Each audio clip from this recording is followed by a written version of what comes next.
got some things to do today, and I got somewhere to be at. So unfortunately, I wouldn't be able to do this later on.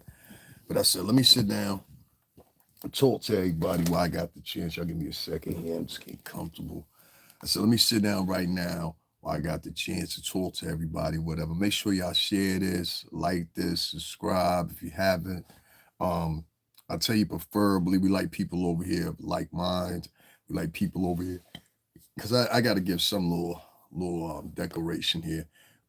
It's not that the fact that I don't like people that don't agree with me per se or whatever the case may be. It's how deep you go into proclaiming you don't care for what I say or what you taunting or something like that. So I don't want nobody to get the misconception here that I'm on here and I only have people. What's going on, Kira? I only have people that I mess with. You know what I'm saying? Because they agree with me. That is not the case. I let people rock on here sometimes they don't agree with me. What I won't take is I won't take you taunting me or things of that measure or whatever. Thank you very much, Kira. Thank you very much. Kyra. I want to make sure I'm saying your name. I always call you Kira because I got a friend named Kira. Your name is Kyra. Excuse me. So I want to talk about a few things, but first I'm gonna start with Anton Levy Attwood. Y'all all know who that is. I ain't got to explain him. You know, he's the who's who of everything Diddy, everything Jay-Z. You know, even though he was locked up in the years that Bad Boy and Rockefeller Records was most prominent. You understand what I'm saying? He know everything. You understand what I'm saying? His crew know everything about Bad Boy. His crew know everything about Rockefeller Records, okay? Even though he was locked up for 9 years, and during the most heaviest years of both of these companies, which I've been around people from both of these companies. Shout out to Pooh. Shout out to a whole bunch of others that put in that work on the streets, in the clubs. You understand what I'm saying? I'm talking about, hey, what's going on, Gilliam? I'm talking about Anton Levy Attwood. So, and I ain't gonna tell you what his real name is, but y'all done heard of him before. Y'all just don't get the gist of how I'm saying his name. And the reason I'm saying his name is he ain't gonna get no play off me. You know what I'm saying? I mentioned it before. We're gonna call him Anton Levy Attwood because he kind of resembled dude. You understand what I'm saying? People that know who I'm talking about, you probably would say, "Don't you agree?" Don't that sound like Jay? That's crazy. Anyway, yeah, it is. So anyway, with this, oh God. This dude, he plays, he's the his, who's, and the know-it-all of everything that had to do with Diddy and Jay-Z.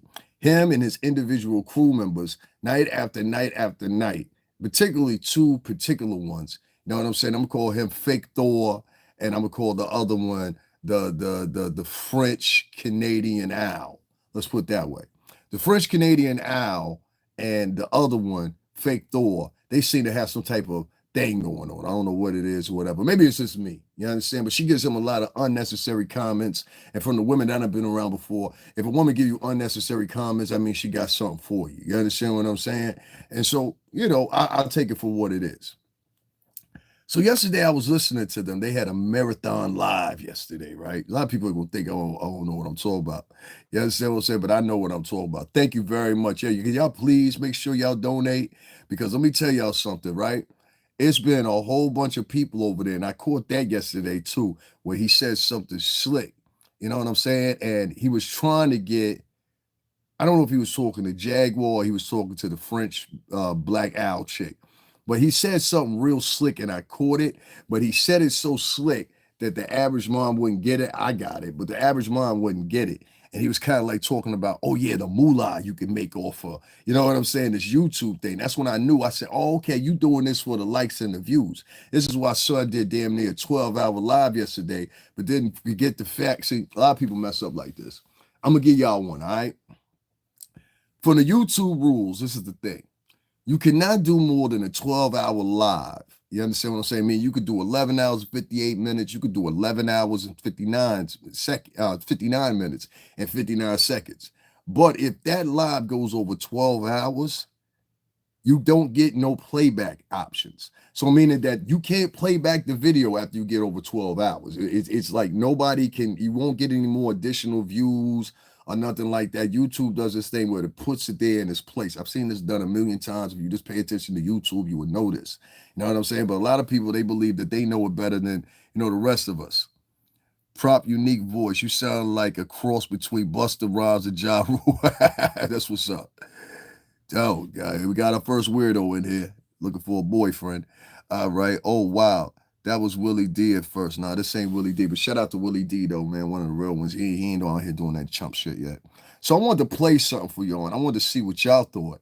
There was some excerpts that I just found particularly intriguing to me, and sad to say the nevertheless. Like I said, these individuals over there at the Anton, Levy, Attwood crew, they feel like they are the who's who, even though the whole group of them consists of people from New Zealand, people from Canada, people from Britain, people from Australia, and all these people, which inclusive of three of them that was locked up at the times that primarily most of this stuff happened. They seem to think that they the his who and the has who in the speech of the community. You understand what I'm saying? Shouldn't you have been going to some type of rave or so? Oh, I forgot you lived in Arizona for a minute. My fault. It was a whole bunch cracking in the hip hop industry in Arizona, don't you know? Yeah, we had Sony Records out in the middle of the fucking desert out there. Huh? Huh? Fuck is this guy talking about? You wasn't part of our world. You understand what I'm saying? And I damn sure wasn't part of yours. Raving and all that shit and taking and popping pills left and right. That wasn't my lifestyle. So I don't speak on that lifestyle. You understand what I'm saying? So it confuses me when you got this one particular girl that sit all day long in that bedroom. I don't know, like, listen, you gotta put us on. Do you rent a room or are you living with family? I gotta ask that of the black owl chick, because it looked like she living with family. You ever notice she'll never be in no other part of the house except for that one little room? You understand what I'm saying? Like she always be in that one little room. Like I done did videos, I walk around my apartment, anything else or whatever. I think the chick lived with somebody. I don't think she off on her own, which is another thing too. You got a whole bunch of basement babies that be on here talking about what people should be doing with their life, how other people was living. You don't know what I mean by a basement baby? I'll give you an example. Say Joe was like 30, 35 years old, 40 years old, or Keisha is 30, 35, 40, 45 years old, and Joe or Keisha, either one of them, they live in a house with auntie and them. They live in a house with their cousin. They renting a room. You understand what I'm saying? And it's four other individuals. That's what I mean by these basement babies. Be a lot of these basement babies that can't maintain life on their own. So they live with somebody else at the tender ages of 35, 40, 45, sometimes all the way up to 55 years old. I can't make this up. Oh, Shorty was on there smoking something yesterday. What you smoking on camera, black owl chick? You was smoking something. She held it just like a French woman, too. Look like you smoke a lot, too. She was like this. Just try to turn the camera off and tap it out. That's what all y'all got in the helmet. And what's lavender? Can you tell me what's lavender, Anton, LeVay, Attwood? Because you said on your podcast yesterday, you said, yeah, I got to stop sniffing this lavender. What lavender? You mean like pink cocaine, like you was making fun of Puff? Because I ain't never heard nobody sniffing some lavender. What is lavender? Y'all ever heard of that? I don't know. Hold on one second. Let me do this. Because I'm going to show you how thirsty these niggas are. If y'all still keep going to mess with them, then that's on you, homie. But be aware, your big bro told you what was going on. If this was New York, you'd be lost. I'm gonna play this for you. Check this out. And listen very carefully here, because what I hear a bunch of Chuck. But I'm gonna let y'all be the judge. Now, guys, I don't want pictures of anything. Give me 1 second. I'm gonna do something better for y'all. So everybody be like, oh, I couldn't hear it that well. Now I got something for you. Don't worry about it. Don't worry about it. Just sit back. I got you. Make sure y'all can hear everything clear. All right. Now, if y'all say something other than what I hear or whatever the case may be, I know that you a sucker for the system. Everybody. Now, guys, I don't want pictures of anything. All right, Shane, just keep everybody happy and positive. I just need to go and happy. We mean happy and positive. I'm not supposed to do some things. But this support I want y'all to hear. There we go. Email or yes, Ron's got a peg. Thank you. So now, what I'd like you guys to do too, since there are so many of you here, my email's there. If there is anybody that's in the Diddy Jay-Z conundrum that you think would be viable and verifiable guests to come on the show, please send me an email. Now do this. I don't want just a name and like, yo, contact this guy. He's this guy's buddy, blah, blah, blah, blah. If you've got any corresponding proof or anything like that, please hit me up. I will read it. I will respond. We're always trying to look for good guests to come on the show, but we also want people that are telling the truth, whether it be their truth, or not, it's a different story, but something we can bear. Let's pause that shit right there, because this is a little long. So you Tony Bugs, you in the Tony Bugsby crowd now. That's some Tony Bugsby shit. Don't worry, I'm going to play some more for y'all in a minute. That's some Tony Bugsby shit. You know when Tony Bugsby did the press conference and he had the 1-800 number up there and all that shit or whatever. Y'all was like, yo, if something happened to you, call this number, AKA, I need as many lawsuits as I can possibly file. You understand what I'm saying? And that's not to disrespect any girl that something legitimately happened to her. If it did happen to her, if that was the case, we do not want to denounce those women.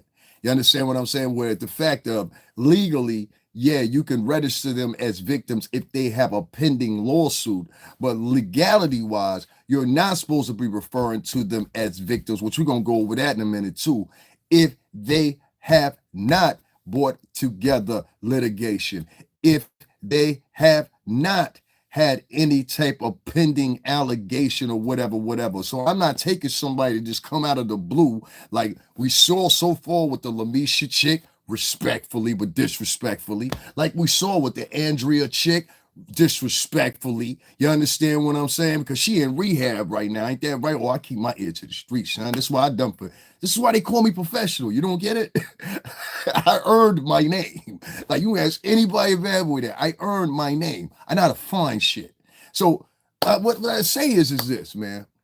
When I hear somebody do this move right here, and I'm gonna play it for you again, just so y'all can hear it again. This is a Bugsby move. And I'm noticing a lot of these podcasters and a lot of other people, they starting to tailor themselves after some of the most insidious ways of moving. Like they working in coalitions with each other. You understand what I'm saying? But I know one person who's playing the whole board right now. And you know what? I ain't even mad at him. Good for you. You see what I see and I see what you see now. Is that fair, Taurus? Cool. I'm going to play this one more time. I want y'all to hear this real nice and clear. Now, guys, I don't want pictures of anything. All right, Jim, just keep everybody happy and positive. I just need to go and keep everybody happy and positive. Fake positive. Everybody's having a great time. Oh my God, we're so positive and the Meanwhile, the whole time, everything that you're enacting and doing your podcast has nothing to do with positivity. Let's continue. Happy? We mean happy and positive. I'm not supposed to do some things. Even your man said, what do you mean by happy and positive? His old man said that. I can't make this up. I'm not supposed to do some things.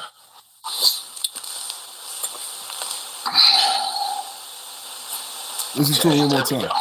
Email or yes, Ron's got a peg. Thank you. Now listen to this part right here. So now, what I'd like you guys to do too, since there are so many of you here, my email's there. If there is anybody that's in the Diddy Jay-Z conundrum that you think would be a viable and verifiable guest to come on the show, please send me an email. Now do this. I don't want just a name and like, yo, contact this guy. If anybody or anyone has any information that may be valuable to my little podcast, that don't matriculate into any lawsuits, don't matriculate into anything else other than one thing. My channel getting more views, my channel making more moolah, my channel being able to set in a position so I can freaking make bread and keep on living the lifestyle that I want to. Just like, who? Tony Bugsby. Y'all don't know Tony Bugsby's lifestyle? That boy got him. Man, let me tell you something, man. That boy, He got his own, what's the name? Yo, son, you gotta get the fuck up out of here. I know you ain't nobody. Anyway, it's funny because Tony Bugsby, if y'all don't know, he got his own private airplane, all kinds of shit. You know, this is off the backs and tears of STDs and everything else, don't you know? Oh yeah, you know, there's a allegation about him that he gave a woman a ST. Y'all gotta go watch my other podcast. He gave a chick a STD. That's what they saying, and he paid her off. That's what they saying. You know what I'm saying? That's what the lawsuit said. I ain't say it. That's just what the lawsuit says. Don't get mad at me when you hear that Tony Busby had a STD and knowingly gave it to a woman that he once represented in a divorce settlement. So he, like, if you want to put it that way, basically he waited for the chick to get a divorce, and the whole time in the back of his mind, I'm gonna hit shorty off and give her this danger D. You understand what I'm saying? He out here slinging danger D. That's what the streets say. I don't know. That's what the lawsuit said. I don't know. But I heard he's out here slinging danger D. You understand what I'm saying? That Bumpy Johnson. You understand what I'm saying? I don't know. Easy way or the hard. You a warrior, easier way or the hard way. I choose the hard way. What's popping? What's next? I choose the hard way. What's next? What's next? What's going to happen? Come on, come on. Hurry up. See, you already would have lost, because if you would have asked me that, it would have been dropped on sight. You understand what I'm saying? I don't fight niggas. Watch your mouth. Watch your mouth. Watch your mouth. Go play with your kids. Don't play with me. Now, once again, you understand what I'm saying? You get the Bugsby supporters that come over here. You get the, here goes a new one. He's going to write N-I-G-G-R. All you going to do it. Hold on. Let's wait for him. N-I-G-G. Hey, come on. Write it. Come on. Finish it off. I need you to finish it off. You ain't going to finish it off? Come on, dog. You got to be unique. You got to be unique, dog. You got to be unique. 1 year and 22 subscribers. And now your profile is in desperate danger now, son. You understand what I'm saying? I got a special email going out to you for you tomorrow. Don't worry about it. Don't worry about it. Don't worry about it. Yo, what's good, B? So anyway, we sitting up here, we talking about this because dude sat there, and I'm going to play it for you again. This is how this shit worked. He did a Tony Bugsby move.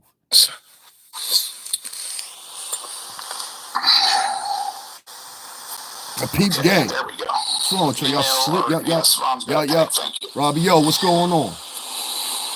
You already know. What up, boy? So now, what I'd like you guys to do too, since there's so many of you here, my email's there. If there is anybody that's in the Diddy Jay-Z conundrum that you think would be a viable and verifiable guest to come on the show, please send me an email. Now do this. I don't want just a name and like go contact. These niggas fishing for guests. They fishing for guests. Don't y'all get it? They fishing for guests. You understand what I'm saying? And so what they do is the same Tony Bugsby move that you saw when he put up that 1-800 number. Well, I knew that was some old down low, bottom of the hill, and the soft south streets of Texas ass shit in some small town called straight off a horse's ass cheek. I knew what that was when I seen it. Because see, I done lived in the South. Southern lawyers and Southern litigation and people like that or whatever, they move like that sometimes. You know what I'm saying? It is what it is. Straight off a cow's tick. I'm that type, tipping the cow over situations. It is what it is. It's Texas. But this man is from small town Texas. You understand what I'm saying? So really, in reality, when you see a dude from the projects and he done finally made it, and he said, yo, I'm gonna go buy the Bentley. Y'all done seen it a million times. I'm gonna go buy the Bentley. Give me that chain. Yo, call up Jacob. Call up Johnny Dang. Call him up. Tell him coming through. You know what I'm saying? I need that. Right? So when you see them do that, Tony Bugsby the same dude. He's just a white version of it, and he a lawyer. Yeah, it's the same thing. It's the same thing. He comes from absolutely nothing. He finally gets something. Now, his only thing is to maintain the lifestyle that he's got. Now, he claims that he's part of this board in the Southern District of New York City in that litigation process. And he claims that and he has something to do because it was a question. I said it before, whether or not this man could practice law in New York. There are stipulations that put forward whether or not an out-of-town attorney can practice in New York. It's the same thing in Connecticut. I even say it's more stiffer in Connecticut because you cannot become a part of a board unless you are a resident here. If I'm correct, now I have to look. I think it's the same thing for Jersey. So I think this is a tri-state thing, and I think it expounds out to multiple states that if you are not a resident of this state or practicing law in that particular state, you have to go through a set of processes and enable yourself to be able to become someone that can practice in that lawsuit. Now, I also want to add this about Jay-Z and how all y'all running around talking about, I go flip and flop, flip and flop. 1 minute they're like, oh, Tony Bugsby lost. Oh, Jay-Z lost. So yesterday they said Jay-Z lost. Jay-Z didn't lose. No, what happened was you got a momentary memorandum. What means is, okay, the judge says, I think there is enough evidence to go forward with this case. I'm going to finish this up in a minute. I think there is enough to go along with this case. They didn't say, and this is the part that most of them lost, Jay-Z can go back again and still do the same thing he did in this proceeding, also with another judge. See, all your little people that was around that, the one, I hope everybody goes down. I hope everybody goes down. I just want to see, really what it is, they just want to see a whole bunch of rich niggas poor like them. That's really what it is. Instead of having ambitious or whatever, or you either want to replace the rich people that are already there. You understand what I'm saying? This is why you see that. And a lot of it's mixed in with misandrous ideologies. You understand what I'm saying? A lot of these women, they do not like obrigado, falo gostosa. Falo gostosa, Portuguese. Anyway, obrigado. Anyway, long story short, what you have is you have a group of people that are sitting at the sideline. And these are people, and they consist of many different people from the work of life. Trust me when I tell you, I worked in the music business. I've been around every store you can freaking think of. Even the stores I wanted to see, except for 4 of them. You understand what I'm saying? Like, I never met Buster yet in person. I never met a couple people that I wanted to meet. So far on this walk ahead, whatever. Would you say? That's very true. Lawyers cannot practice in every state unless they pass the bar for that state or become part of the committee or the board for that state. Exactly. So this is a man that knows what he's talking about. They can't.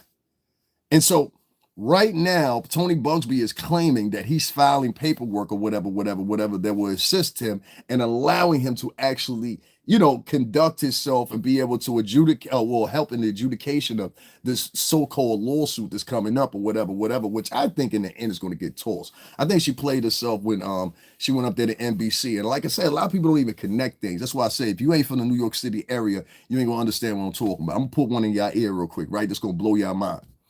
I went up to the scene because I knew where it was, a Radio City Music Hall, right? And what a lot of people don't understand is right behind Radio City Music Hall sits what? And most of the people, when I did the long version of the video, if you're from New York, you know what I'm talking about. You know where I'm going, but don't say nothing in the chat. In front of Radio City Music Hall, behind Radio City Music Hall and attached to Radio City Music Hall is what? Anybody? I'll give y'all a few seconds. Let me see how smart these niggas are. That's why I tell you, you got to live in a town for something like us. Once again, there's Radio City Music Hall, and what's behind Radio City Music Hall? For all the sleuths and everybody like that, what's behind Radio City Music Hall? I need somebody from New York in here. What's behind Radio City Music Hall? NBC, nigga. You sat right there and you said that an incident happened next door to NBC. Radio City Music Hall is right here. The Peacock Network, aka NBC, is right here. Good morning, what is it? Good Morning America, whatever that shit is right there. You understand what I'm saying? All that stuff is right there. Hey, what's going on, Ruby Johnson? Thank you for that $10 yesterday too, Ruby. I sent the love emoji with that. Thank you. You was the only person that donated me yesterday. Only person. She was the only, I did a 5-hour live yesterday. She came on at the very end of it, was the only person that donated a dime to me. But I went over there and watched these motherfuckers do a 12-hour marathon over there, Anton Levy Attwood's channel. And every Negro you could think of was in there. Every nigga you could think of was in there. Black people after black person giving this white man money. And I'm like, and it's not about racism. It's just about the fact these are some of the same people that'll run around talking about FBA, FBA. No, that FBA and African Americans is two different things. In my opinion, that FBA bullshit is the same thing that Jesse Jackson did when he turned around and started calling motherfuckers African Americans. But we're going to talk about that too. We're going to talk about that too. Jesse Jackson doing that shit fucked up a lot of things for people that are African American. A lot of people don't want to talk about that. It changed some classifications. It changed a whole bunch of things. Thank you very much, Karen. I appreciate it. I was just in the middle of talking. I was going to tell you thank you. Thank you for that $20 donation. Make sure y'all match her, man, because I be here doing some real work for, you know what I'm saying? So anyway, long story short, it makes me compelled that what I said about, and I'm gonna go back to the Anton Levy Attwood thing, but I just want to say this thing about the FBA joint. I don't dislike FBA members. I don't pillar myself to starting a whole what do you call it? A whole momentum of advocacy against the FBA. I think if you want to be FBA and that's how you want to be recognized, then that's fine. What I have a problem with is, and the same thing I had a problem with eventually when I was dealing with the Black Lives Matter thing. Let me tell you what I mean by that. Several times, as many of y'all know or don't know, if you're, hey, how you doing, Brian? If you don't know me or do know me, y'all know that I frequent Trump Tower. You understand what I'm saying? Always have. I've always done videos up there playing the role of neutrality. I don't pick either side. You understand what I'm saying? Except for sometimes. And so when I was up there one time, I remember first, it was in the same week. It was a white man that came up there. Excuse me, it was a white man that came up there first, and he poured paint because they had put a Black Lives Matter sign and spray painted it in front of Trump Tower. It was actually Mayor, what is his name? He was a prior mayor. Is it De Blasio? I think it was De Blasio. De Blasio had put it up there. You understand what I'm saying? And so, all right, that's what's up, dog. I appreciate you. So de Blasio had put that up there, whatever. And this white gentleman, he came behind and he poured paint all over top of it to try to damage the thing. They cleaned it up. Not even 4 or 5 days later, to complement that, we had a black woman that came up there. And she not only did it to that one, but she did it subsequently to another Black Lives Matter sign that was in Brooklyn, and I believe another one that was in Queens. And at the time, I was like, yo, these people look terrible. It was only about 2 weeks after that I started learning, okay, now they merging with Antifa, or Antifa is merging with them and taking over. You understand what I'm saying? And then it became a whole big thing. And, you know, they're buying houses with the donation money and stuff like that, or whatever. This is the same thing I see out of this FBA bullshit. You know, it's like a replacement, in my opinion, for Black Lives Matter. You understand? And I'm going to get on to the top of that. Is your father an older gentleman? And he still works there with gray hair? Because I think I have him on camera talking with me. There's two older gentlemen. One of them, I think, retired around about 2021, maybe 22. Is that your father, Morpheus Wick? Older gentleman, around about maybe 70, 77, 76, maybe around there, maybe 70 years old. I know two gentlemen up there that are old like that, and they're good. They're good men. I know another man up there that's actually worked up there. Okay, all right. But I know those two old gentlemen too. So ask your father if he knows them, because they've been there. I think their tenure spends about 15, 20 years at damn self. And then there's another gentleman who is a Mexican gentleman. I know his son, you know what I'm saying, from a equal friend of ours named Amy. You know what I'm saying? They used to be in a lot of music videos, including for, what's this girl's name? God, what is that girl's name? She sings that song, All the Good Girls Go to Hell. I forgot what it, Billie Eilish, Irish, whatever her name is. I like that girl though. You know what I'm saying? But my friend, our friend, in between each other, Amy, she was in a lot to do with her and what's that other girl's name? Lady Gaga, a couple other people. She really dealt with them like that. And that was one good friend of mine. I don't see her anymore. But Amy, if you see me, you already know what time it is. That's my homegirl. You know what I'm saying? For real. One of the craziest white girls. And I'm not saying that just because she's white, but she is like one of the downest ass. And she's not like a hip hop type of white girl. She's like a regular white girl, just herself. You know what I'm saying? And so I love Amy about that. So Amy, what up? If you out there, you know what I'm saying? That's what it is. Nah, nigga, I don't want to crash out with you, nigga. because I'm not gonna crash out with you. They're not gonna find you. All right, so check this out. Let me continue back here with Anton, Levy, Attwood, and continue on with that because I want y'all to hear how they are seemingly sitting up here and doing what they doing. Now, guys, I don't want pictures of anything. All right, Shane, just keep everybody happy and positive. I just need to go and happy. We mean happy and positive. I'm not supposed to do some things. His own man said, "What you mean happy and positive?" Oh, okay. Back in '87, yeah. Email or yes, Ron's got Gotcha. tag. Thank you. Gotcha. So now, what I'd like you guys to do too, since there's so many of you here, Now listen to this part, y'all. Listen to this part. if there is anybody that's in the Diddy Jay-Z conundrum that you think would be a viable and verifiable guest to come on the show, please send me an email. Now do this. I don't want just a name and like, yo, contact this guy. He's this guy's buddy, blah, blah, blah, blah. Now, if you're not knowing who this guy is somebody that's on Anton Levy Attwood's channel, okay? If y'all know that Anton Levy Attwood conundrum, you understand what I'm talking about. He got a lot of subjects over there. You understand what I'm saying? That's why I call him Anton Levy like this. One of the problems Anton Levy Attwood is having right now is, and the reason he did a 12-hour live yesterday, because the numbers going down. I told you a lot of people's numbers were going to start going down. Why? Because I said the Diddy thing is dissipating. You understand what I'm saying? For right now, the whole Jay-Z thing is a secondary story, not really attained to the main story, which the main story is Puff. You understand what I'm saying? If you need an example, they amended the lawsuit so Jay-Z could fit in the lawsuit. You don't get it? You understand me? I'm trying to tell y'all the truth. Y'all want to hear these lying ass dudes that don't know what they talking about. They sitting in the kitchen. You understand what I'm saying? Sitting in the person that they renting a room from. You know what I'm saying? Sitting in their mama's house or their daddy's house at 35, 40 years old, or their uncle. You understand? I ain't trying to joke nobody. I'm just saying this is the truth. These are the people that are doing this, and these people are dependent on this story because just like myself and many others, they depend on this to get them paid off of YouTube. Difference is, if you on YouTube and you telling the truth, there's a high divide here. There's a lot of delusion, and I had to start realizing a lot of people, like I looked at the demographic of the people that listen to me. Most of the people that listen to me follow within the age ranges of two tiers, 18 through, I think it's 18 through 30 something, and then the second tier up to 45. That's the people that listen to me the most. The third tier, which I think is like, 49 through 60 or some shit like that. I forgot the numbers. Those are the second tier, the third tier that listen to me. The first tier, though, those are the ones that mostly listen to me.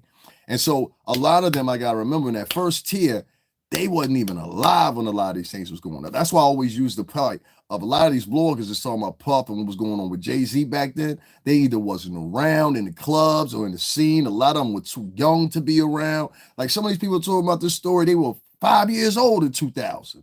Some of them weren't even 2 years old in 2000. So how do you know? We're talking about stuff that your mama and them probably used to do. You understand? To hang out and do. So I'm sitting there, and I'm listening to some of these bloggers or whatever, and I notice how they try to lure people in with enticements, you know. Here goes some trinkets. Come on over here and talk to us. Just make up some shit. This is how they got Courtney Burgess. Oh, there's so many people with Courtney Burgess in their mouth or whatever. And whether he was telling the truth or lying, I guess we'll never know. I know one thing you can't deny. You understand what I'm saying? Because I was there that day and you didn't show up, B. And I was at that court hearing and you didn't show up. I went live later on that night, told everybody, your son did not show up. And nobody believed me. They thought I was goofing. I was like, why I gotta goof y'all for? Y'all know I don't even know most of y'all. So why I gotta goof y'all for?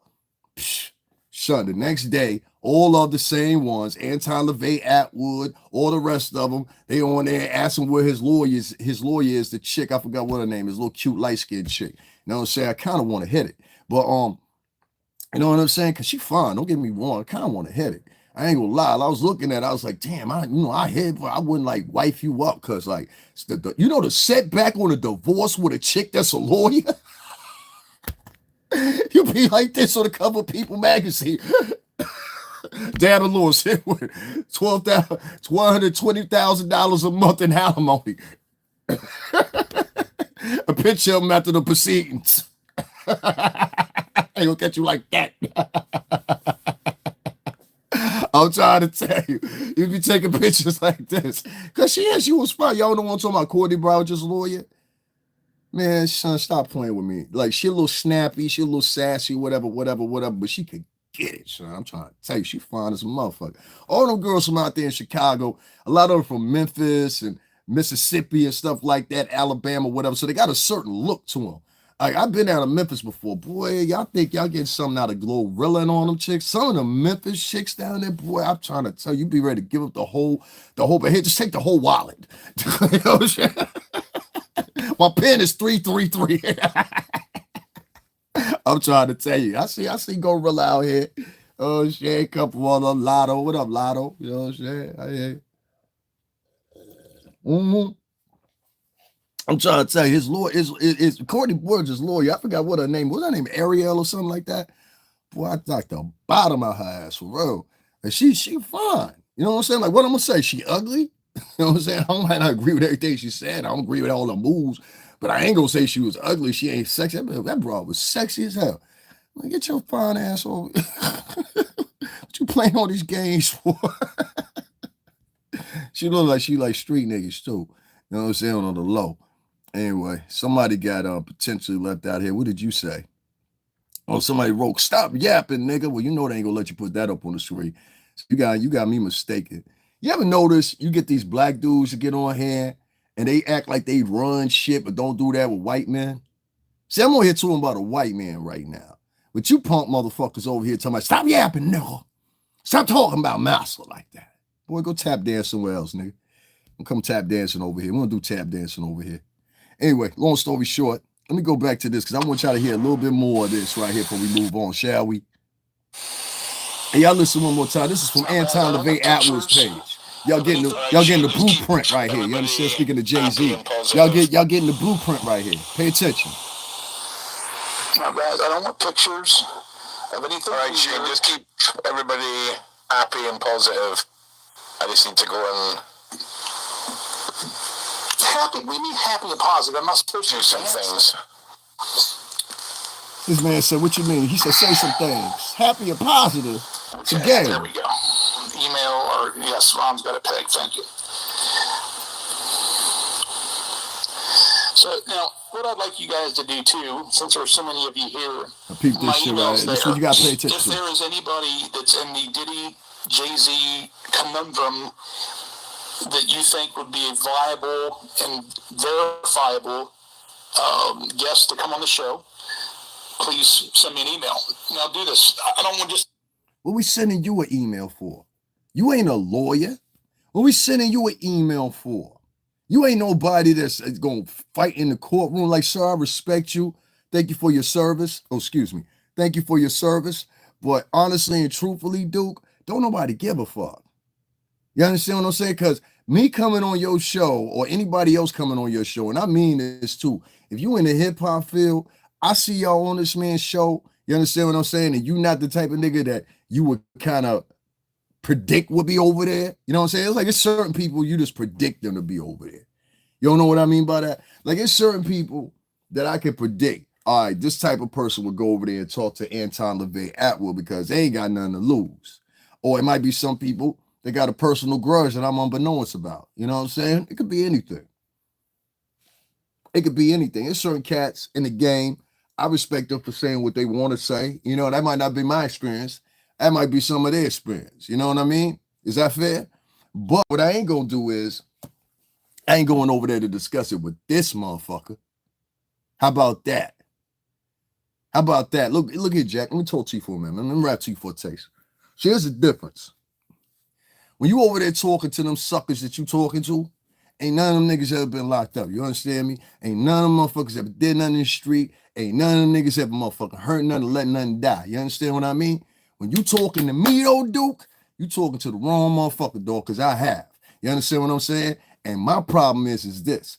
You try to play tough yesterday, and you showed another side of you. Oh, we gonna get to that too, homie. Don't worry about it. We gonna get to that too. You try to play tough yesterday. You understand what I'm saying? And son, I showed the pictures of you, and I showed them to the public. Don't make me do it again.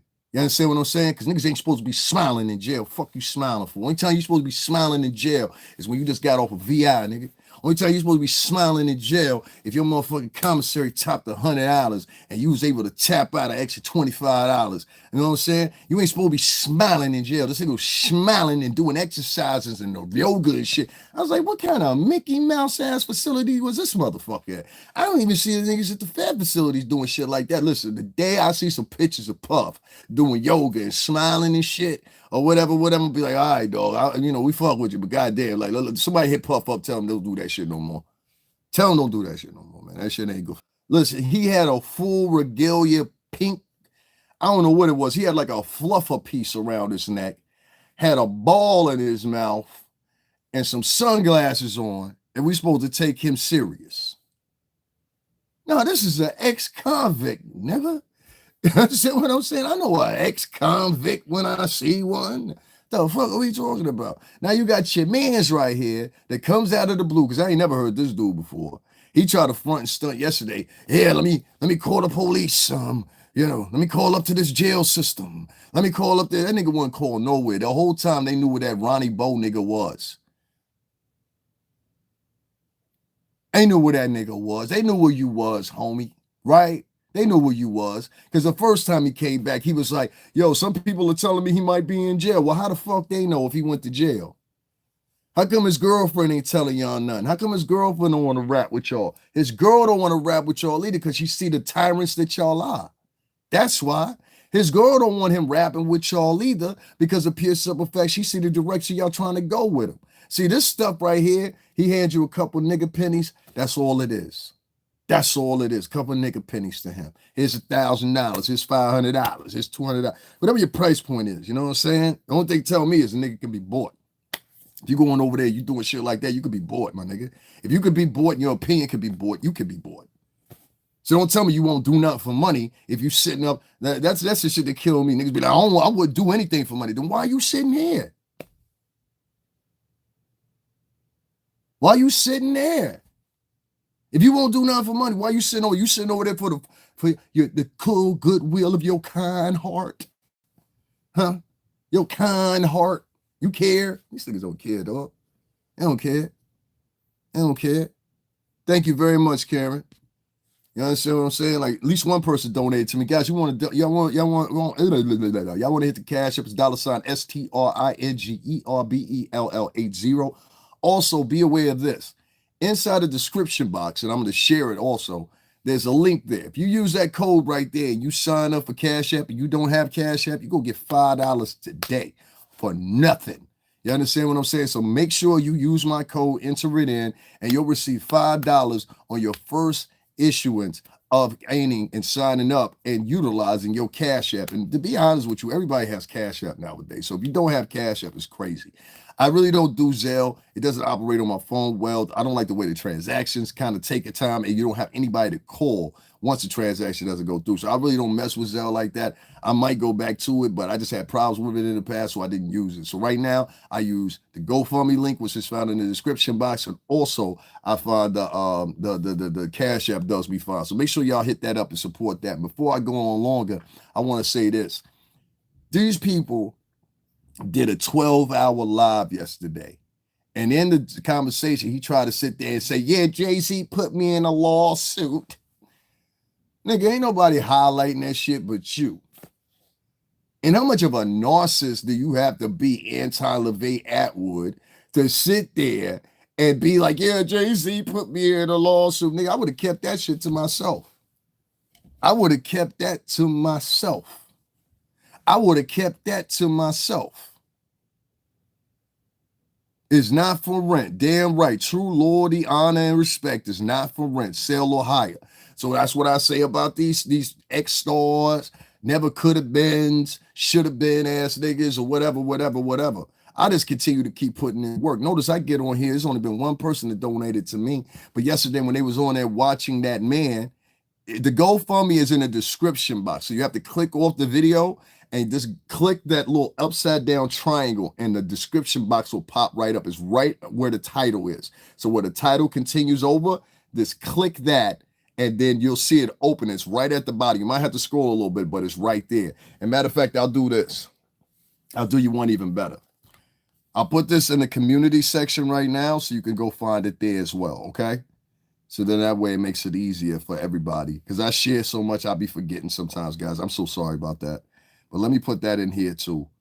Because I want you all to be sure that y'all support. Like I said, make sure that y'all also go and check out. Yeah, there it is right there. So I just shared that in the, what's the name, in the community section. If y'all don't know what the community section is, just press my name and just go right there. Y'all can go right there and hit it, whatever. Notice the people, don't you notice that? Like, it's so funny when you get people, thank you very much too, Karen. It's so funny when you get people of color over here and they sit there and they'll be mad at me when I scream out my Cash App, like, oh God, he go another one of these niggas. But you run over to this white man's podcast, right?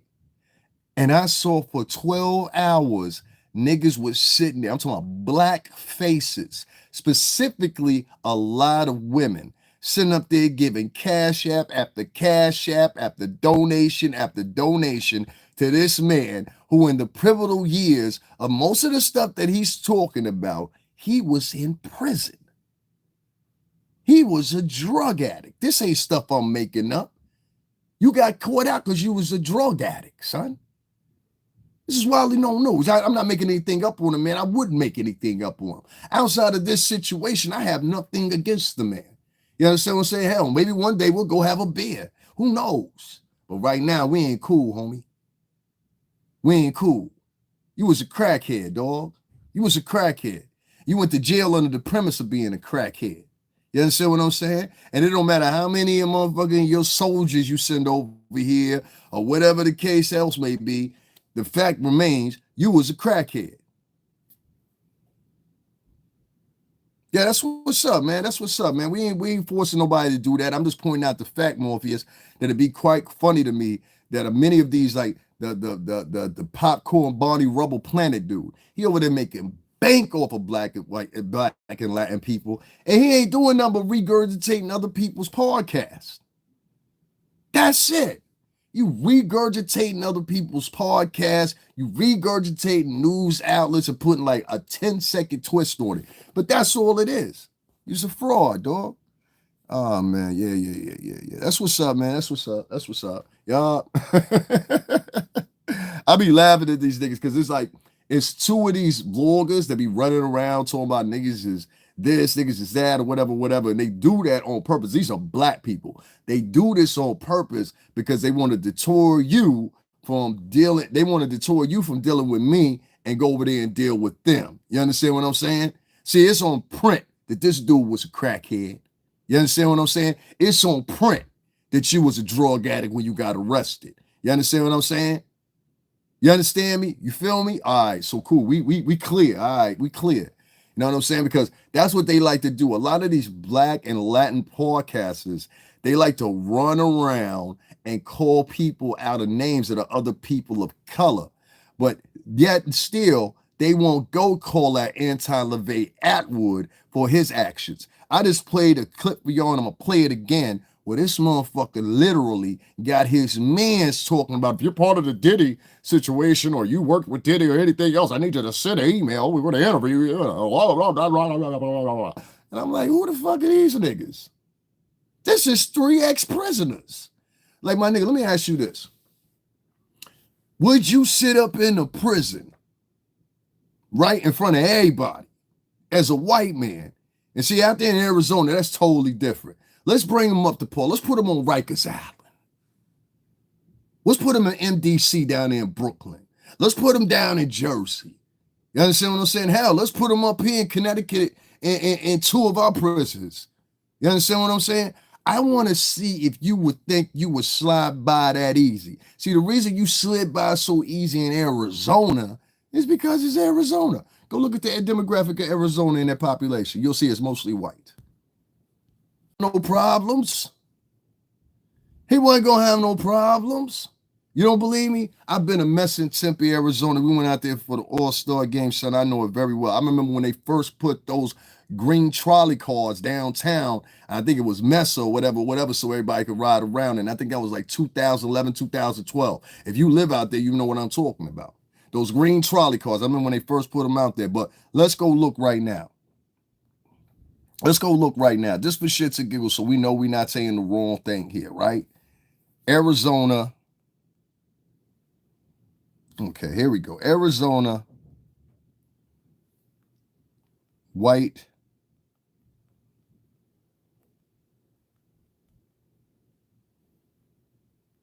First, we're going to go with this. So, as of 2023, 53.4% of Arizona's population is white, making it the second largest racial ethnic group in the state after Hispanic and Latinos. So, as you hear, and only 4.9% are black. Now, if you don't believe me, here go the numbers right there. See the numbers right there? There they go right there. Davin knows what he's looking for. See the numbers right there? 53.4% of Arizona population is white. You see what I'm saying? I ain't have to make that up. I ain't have to make that up. You understand what I'm saying? I ain't have to make that up. 31.6% is Hispanic or Latino. 53.4% is white. 4.9% is black. 3.8% is American Indian or Alaskan Native. And 4.0% is Asian Pacific Islander. Arizona's white population has decreased since 2010, when it made up 57.9%. This would have been 10 years before he was there. So, 10 years before he got arrested on Anton, Levy, Attwood, which means if I had to do a guess, if it's 53% now, and that's in 2023 versus 2010 when it was 57.9%, which is more edging towards 58%, I would have to say that probably the regular numbers were somewhere between 64 to 66% of the state was white populated then. I've been to Arizona. I know how, as soon as you get to Sky Harbor Airport, you realize how white it is in Arizona. No offense. And the same thing goes with Vegas. Same thing goes with Vegas. There's a few niggas out there, but it ain't many. It ain't many. You understand what I'm saying? Now, I want to read something else to y'all. North Central and Northwestern counties. The state's population distribution varies by region. Central and Southern Arizona, predominantly Mexican American, especially in Santa Cruz and Yuma counties. North Central and Northeastern counties, largely inhabited by non-Hispanic white Americans. Northeastern Arizona has many American Indians. So see, it's even separated. You understand what I'm saying? That's how deep it is. Now, let's go to something else. This is where we're going to really find out the juice right here. Let's find this out right here. Now, this is Arizona's prison population. Now, this going to blow your mind. Here's some information about the recent demographics of Arizona's prison population. Now, what did I tell y'all without even looking? The racial breakdown in Arizona's prison population is as follows. Black, 38.8% of the inmates. Listen to me very well. 38.8% of the inmates. White, 56.7%. Once again, this is Arizona's demographics from the state of Arizona and the DOJ. I'm going to say it for you one more time for the slow people in the back. The racial breakdown of Arizona's prison population is as follows. Black, 38.8% of inmates are black. 56.7% of inmates are white. Here it is right here. Plain as day or whatever. Shout out to them niggas that keep trying to flag me and get my shit taken down because somebody talking about, yo, that's another thing I don't like about them Anton, Levy, Attwood motherfuckers. Let me tell you something. These niggas have now, between them, I don't know what the fuck is wrong with Pork Chop. Because Pork Chop, I know you over here too with your old bitch ass. Pork Chop, I was actually taking up for you yesterday, you hoe ass nigga. But anyway, you know what I'm saying? That won't happen no more. You know what I'm saying? Because this nigga over here told me he flagging niggas' channels and shit. You understand what I'm saying? Hell no, we ain't that deep out here in Vegas at all. Morpheus Wick said they live in Vegas. Ain't a lot of niggas out in Vegas. I've been to Vegas before. Ain't a lot of niggas out in Vegas. Everybody know this. You know what I'm saying? Anybody ever been anywhere? I'm sitting on something. What the fuck am I sitting on? Oh, okay, I got it. I'm like, what the fuck am I sitting on? Pause. It was a cord. Don't trip. Don't trip. Don't trip. In this fucking wallet. All right, cool. Anyway, long story short, the prison population, even when he was there, you understand what I'm saying? This is 2023 numbers. Whites predominantly outnumber the black criminals and evidently the Latin criminals in the prison. Native Americans only make up 2.9% of the inmates. 1.5% of the inmates are Asian. You understand what I'm saying? With a Hispanic population is 40%. There's the numbers right there. All right, I ain't got to make up nothing for you. See the numbers? 38%, 56%. That's the numbers right there. Hispanic, you know, that's what they're going to call it. This is not, listen, you must live in the Northeast, huh? Yeah, let me break something down for you. When you live out on the West Coast, especially when you live in Arizona, you live in California, you live in Texas or whatever, they refer to Latinos as Hispanics. I understand what I'm saying? It's only when you in the New York City tri-state, mostly, and Chicago, that people are referred to as Latino. But out on the West Coast, they preferably pick everybody and call them Hispanic. That's what they call them. So that's how the demographics are written, and that's how I'm reading the demographics. So don't get mad at me. I got some haters in here, so y'all got to give me a second so I can share this. I got the haters in here. French chick. Oh, that's a conniving chick. I got a piece for her too, because she just admitted who she was too. You understand what I'm saying? So we're gonna go into that real quick. But I just wanted to give y'all that spectrum right there so y'all would understand.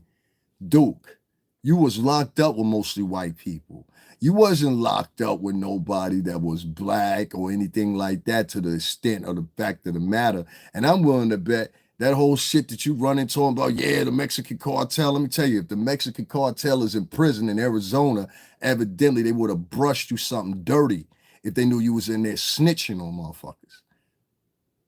Now, if you ask me, I think the reason you started doing all them documentaries and all that shit, personally, was to hide the fact that you might be working with them people.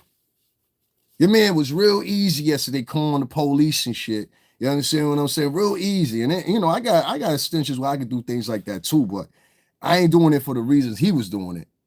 Like, we got game ran on us yesterday, but I know where the game came from. Shy, Huggy. I'll let you add that one. I know why you did it. I'll let you add that one.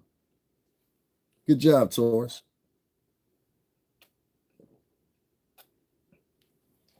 Good job, Taurus. Anyway, let me play this little partition for you real quick so y'all understand.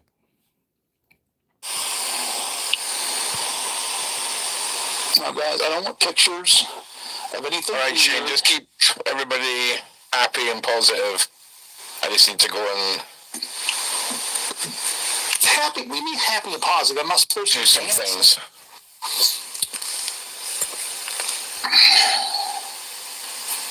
Okay, there we go.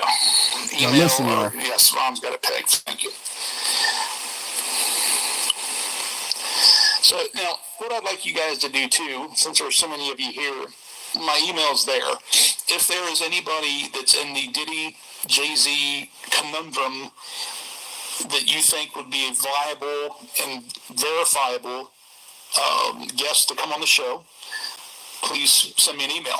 Now do this. I don't want just a name and like, yo, contact this guy. He's this guy's buddy, blah, blah, blah, blah. If you've got any corresponding proof or anything like that, please hit me up. I will read it. I will respond.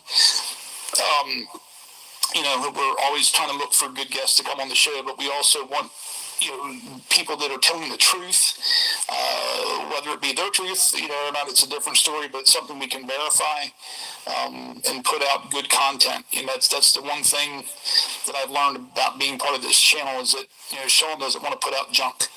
You know, Ron doesn't want to put out junk. They want to put out things that entertain, you know, guests that are gripping, that have a story to tell. Not everybody may like it. but everybody's allowed to an opinion. That's one thing Ron has taught me over the past few years. I used to get furious when somebody would come on his channel and talk about him or talk about his girl or talk about his kid or whatever just to get at his goat. And I would go all hell crazy trying to, ban him off the channel. And Ron's like, man, everybody's entitled to an opinion, whether it's good or bad. A view's a view. And I'm learning that slowly but surely. That it's coming back around that, hey, everybody's entitled to an opinion, whether it's good or bad. But being an idiot, no, and I understand freedom of speech, but when you come on a YouTube channel and you got 20 mods that are all there to protect the guy that's names on the channel, freedom of speech. Son, I know you ain't talking. It's interesting when you got 20 mods that's on the channel. This is what I'm talking about, the hypocrisy in these folks. I'll give you a perfect example. They got this chick that hangs over there with them. And if y'all wondering what y'all just heard, that's from Anton. I like to call him Anton Levy Attwood's podcast. You understand? Yesterday they went 12 hours live, don't you know? Yeah, the motherfuckers went live for 12 hours, regurgitating the same gossip that they had 2 months ago, 3 months ago. They got to regurgitate gossip now. You understand what I'm saying? Because the Diddy story is falling through for them. You understand what I'm saying? They ain't got no Diddy vibes right now to talk about. Only thing they can talk about is if a new lawsuit come up. Only thing they can talk about is if a new allegation come up. That's all they got. You understand what I'm saying? And I'm doing as best as I can to make sure that people know, hey, listen here.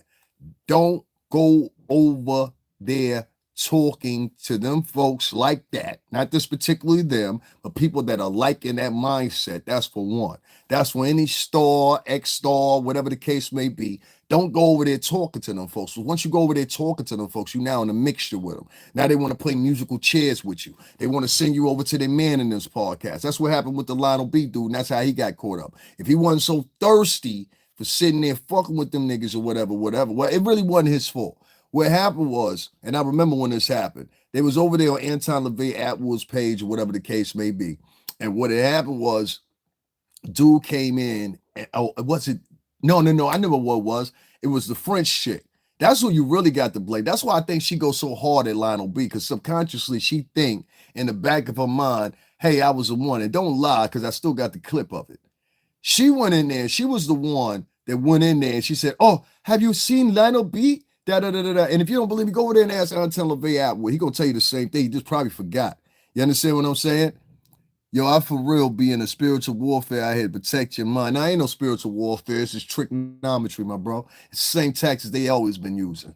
You understand what I'm saying? See, what they do is they try to make, they hope that you get in that spot where you think it's about spirituality and everything like that. And spirituality and reality versus actual religion, which also simultaneously was the same thing, was a way for the slaves to cope with the treatment that they were getting, in my personal opinion. And that doesn't matter if you was in the Caribbean. That doesn't matter if you was over in Australia in that prison colony. That doesn't matter if you was a sharecropper picking the cots and the cotton off the ground over in Mississippi. All the directors were the same. There was no difference between an indentured servant and a slave. You don't believe me? I'll give you 2 movie examples. Watch 12 years as a slave, right? There's a part in that movie where Brad Pitt plays or whatever. And he says, after you've worked your time or whatever, I need you to get a letter back to a lawyer back there. What's the name? Can you do that for me? He said, yeah, but you missed the point. Brad Pitt was an indentured servant. He was probably Irish 9 times out of 10. See, the Irish used to be down at the docks down there in Baltimore, Maryland.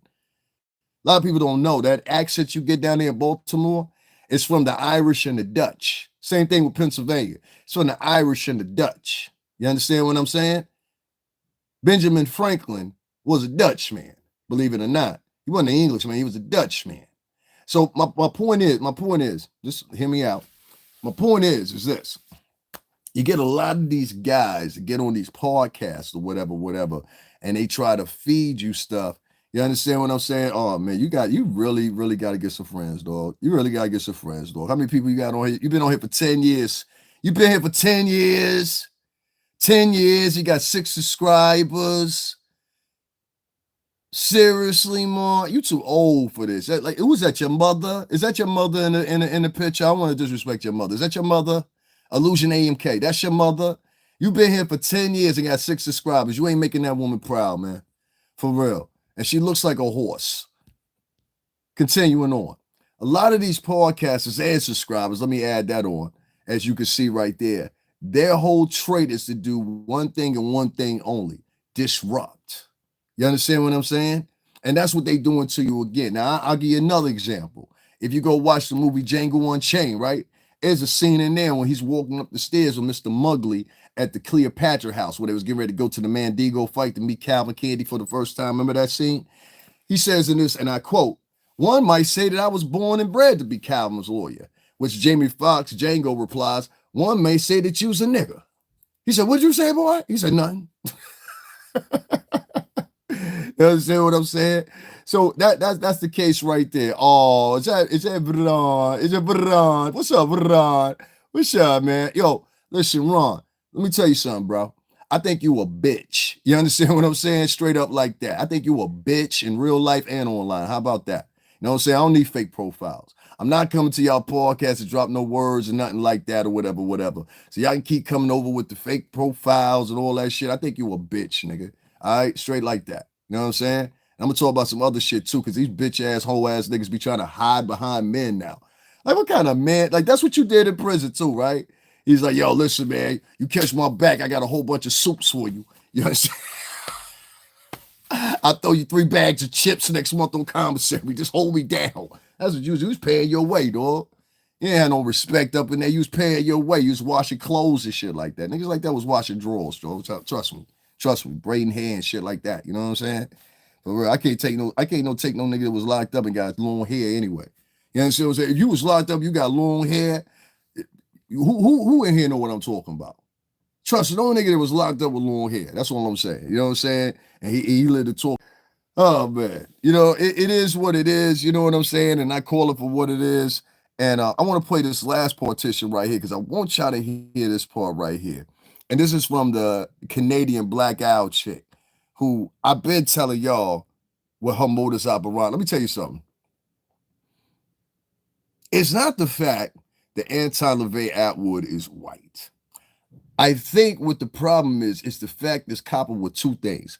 One, you're a white man that's in a foreign country, which you haven't been in America for a very long time.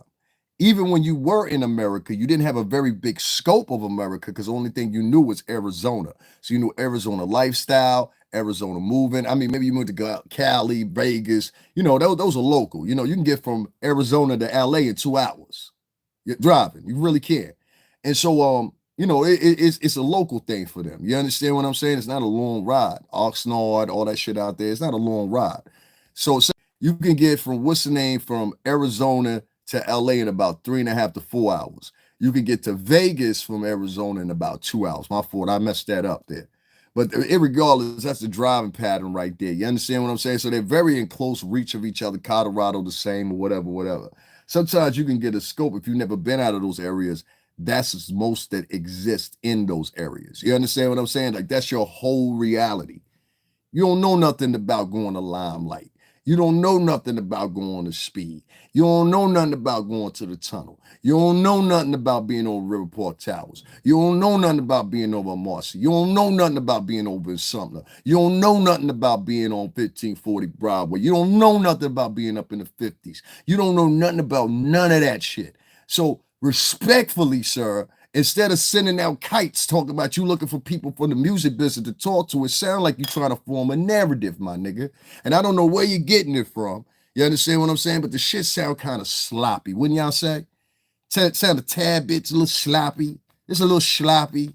You understand what I'm saying? Like when you sit to the moment where you now got to turn around and you got to put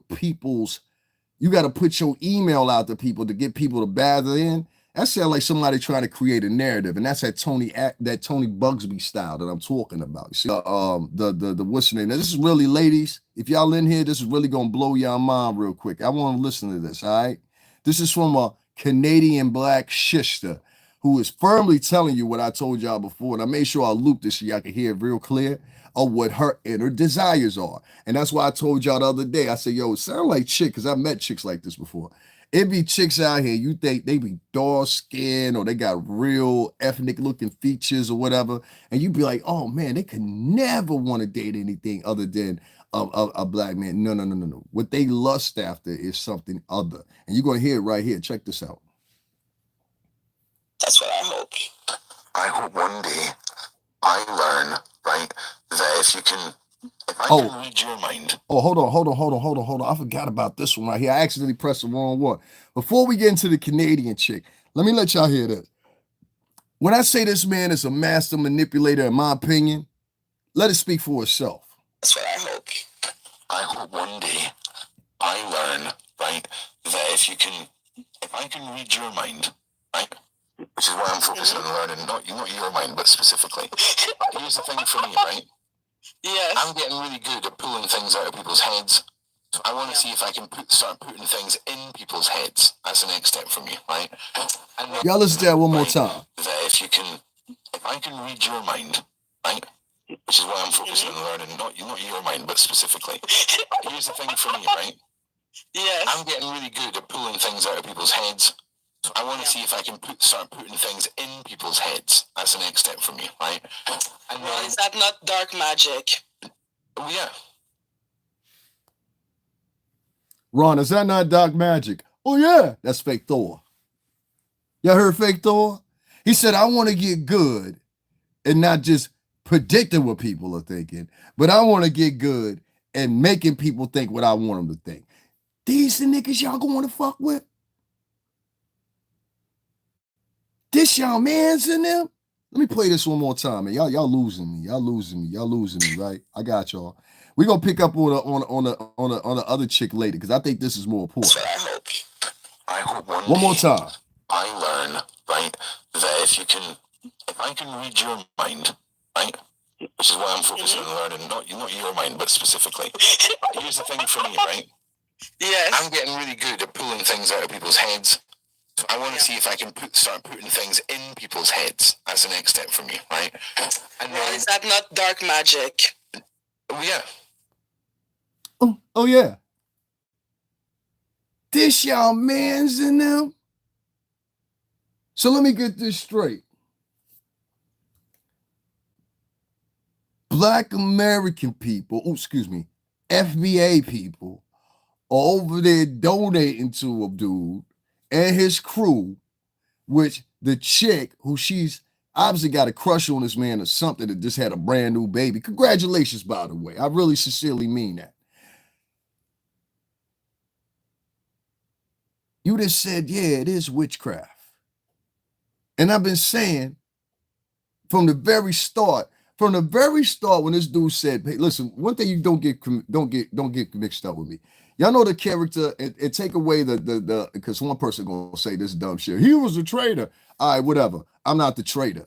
This the moniker that I'm talking about. Stringer Bell. If y'all remember him from the show The Wire, I am him. You understand what I'm saying? Why? Because Stringer Bell was smart, but he was about his business too. And he's one of the top captains. You understand what I'm saying? But he always played it like he wasn't. So this is the point, right?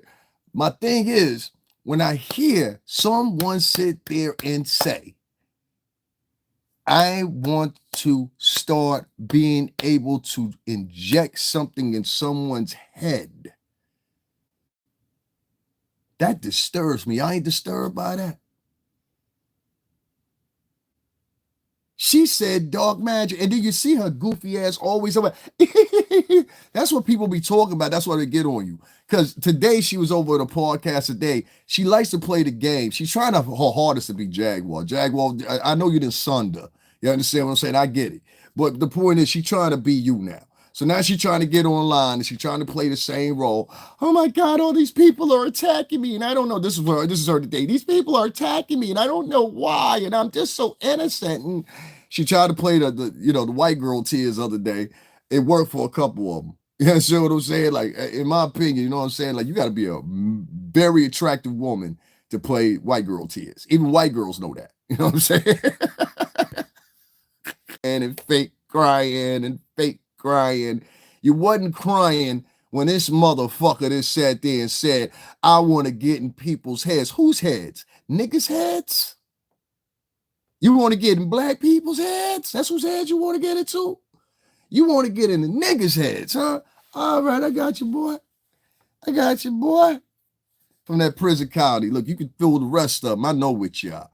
I live in a mostly white state. The majority of this state is Italian American, Greek, and Jewish. You understand what I'm saying? I've been around them all my whole entire life. They still my friends. I got friends that are named Salvatore. I got friends that are last name Papadonasio, Vaco, Elonis. I have friends like this that I've spent birthdays with, Christmases with, went to weddings with, everything else. You understand what I'm saying? Some of them be up in here having a crack of a laugh.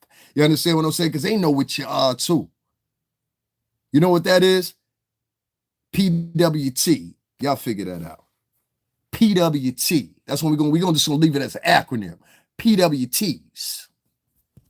Y'all figure that out. The PWT. You understand what I'm saying? PWT, trash can crowd. You understand what I'm saying? Follow what I'm saying. PWT, trash can cloud versus tiered. It's a very big difference. Get in line with me. You know what I mean? Lock in with me. We talking on the spiritual shit. Let's lock in real quick. Come on, niggas. Stop going over there talking to that motherfucker. He look at you as a cash cow. You understand what I'm saying? Stop going over there talking to that motherfucker. If you going over there talking to son, you might as well go over and be like, yo, listen, I'm going to advocate for the plantation nowadays. And they'll try to put out this thing, oh, well, that person's just rambling. As I'm sitting there talking to y'all right now, there's a nigga from their motherfucker, what's the name, that's sitting there right now flagging my shit because they don't want this information to get out to you. 9 times out of 10, it's the French chick. You understand what I'm saying? The French chick, she do all the bidding for him. The French chick, you notice she sit around always giggling extra hard for him. If you notice, the French chick, that's the Yammy. That's the Yammy. You understand what I'm saying? That's the Yammy. The Yammy is always, oh, don't respect Rod. I don't like when people go against Anton, Levy, Attwood, and fake Thor. We're a family and all this shit. I said, you're going to be the first one they throw out to slaughter. She won't even realize it because she's slow. She's inexperienced. You can tell she'll leave that room. That girl obviously is depressed. You understand what I'm saying? Like in my personal experience, I've seen people that are depressed. Women like that, they got a certain look on their face. Like if you ever notice her regular face, she's always like this.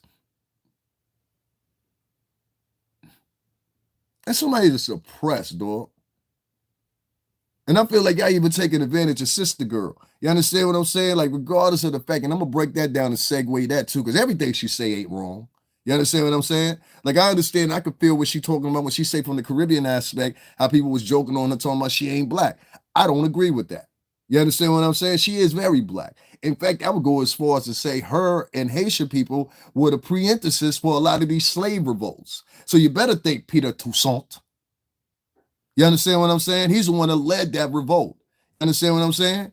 So please put that in notion. If you don't know who Peter Toussaint is, I suggest that you go look it up because these were the same people. What's up, John?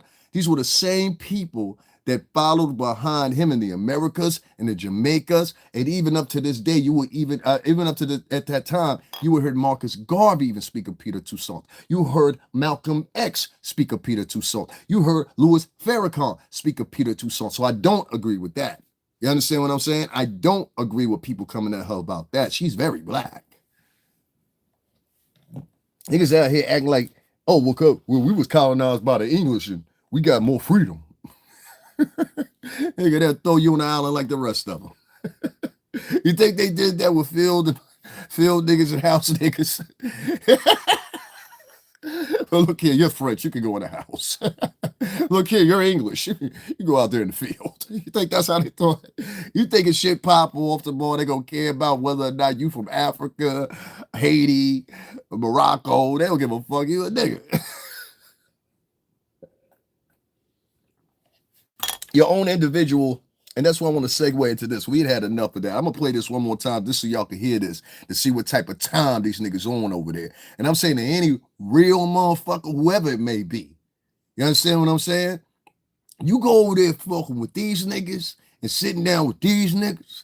You understand what I'm saying? Over there, Anton LaVey Attwood's page. Something wrong with you, son. You can't, like, I don't know. I can't look at you the same way. Respectfully, I can't look at you, whoever it is, I can't look at you the same way. You know what I'm saying? I can't look at Courtney Burgess the same way. Courtney got hip. You understand? He figured it out real quick. And that take New York ingenuity.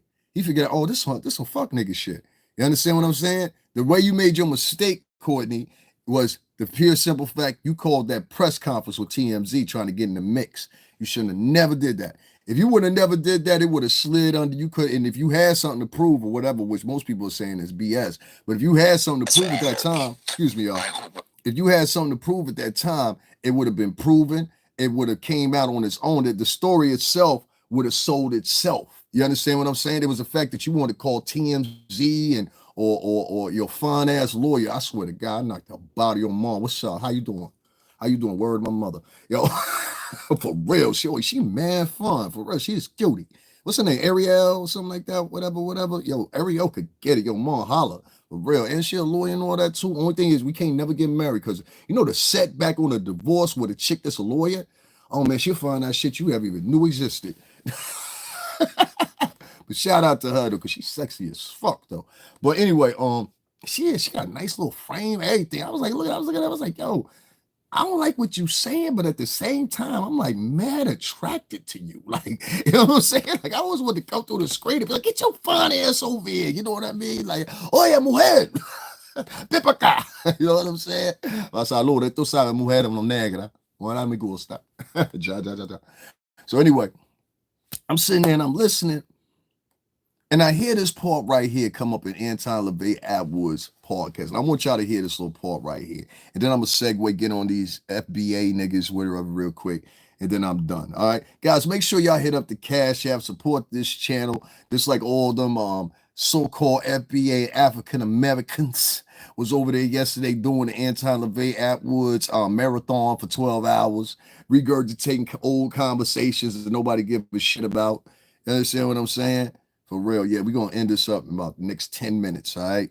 So I want to play this clip for y'all, and then I'm going to get up on out of here and talk about this FBA thing. But I want y'all to understand what time y'all on. Now, this is the dude I like to call Fake Thor over there. You understand what I'm saying? Fake Thor had this comment to say on that 12-hour marathon yesterday. That's what I hope. I hope one day I learn, right, that if I can read your mind, right, which is why I'm focusing on learning, not your mind, but specifically. Here's the thing for me, right? Yes. I'm getting really good at pulling things out of people's heads. I want to see if I can start putting things in people's heads. That's the next step for me, right? And well, is that not dark magic? Oh, yeah. I'm getting real good at pulling things out of people's heads. So now I want to get real good at putting things in people's heads.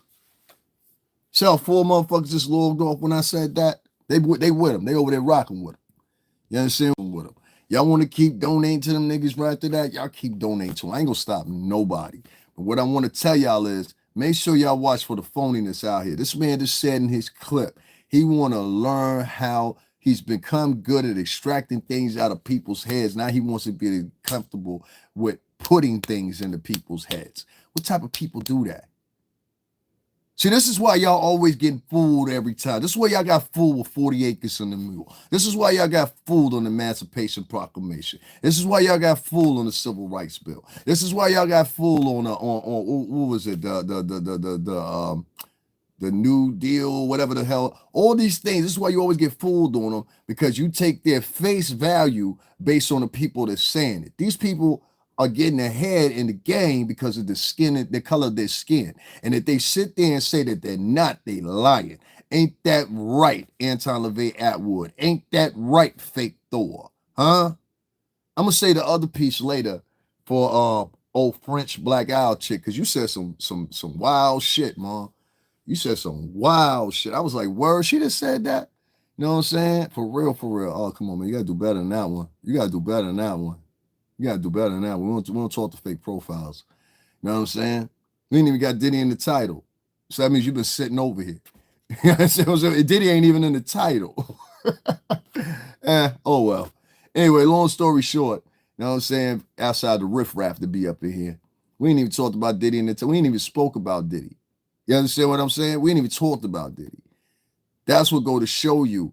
If they got the soldiers over here, they looking for an angle. You feel me? And that's why I don't like cats to be sitting up here. I just played a clip earlier. I'm going to play it for you one more time if I get off the subject.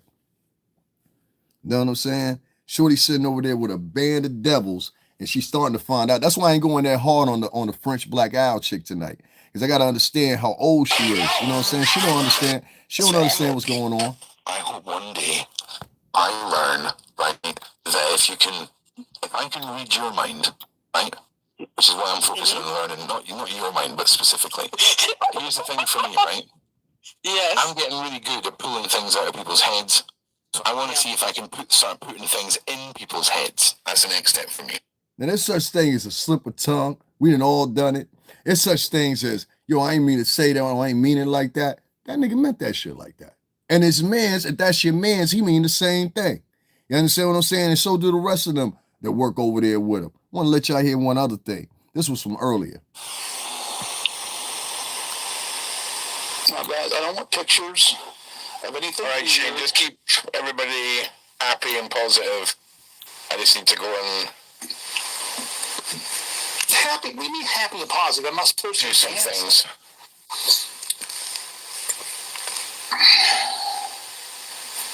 Okay, there we go.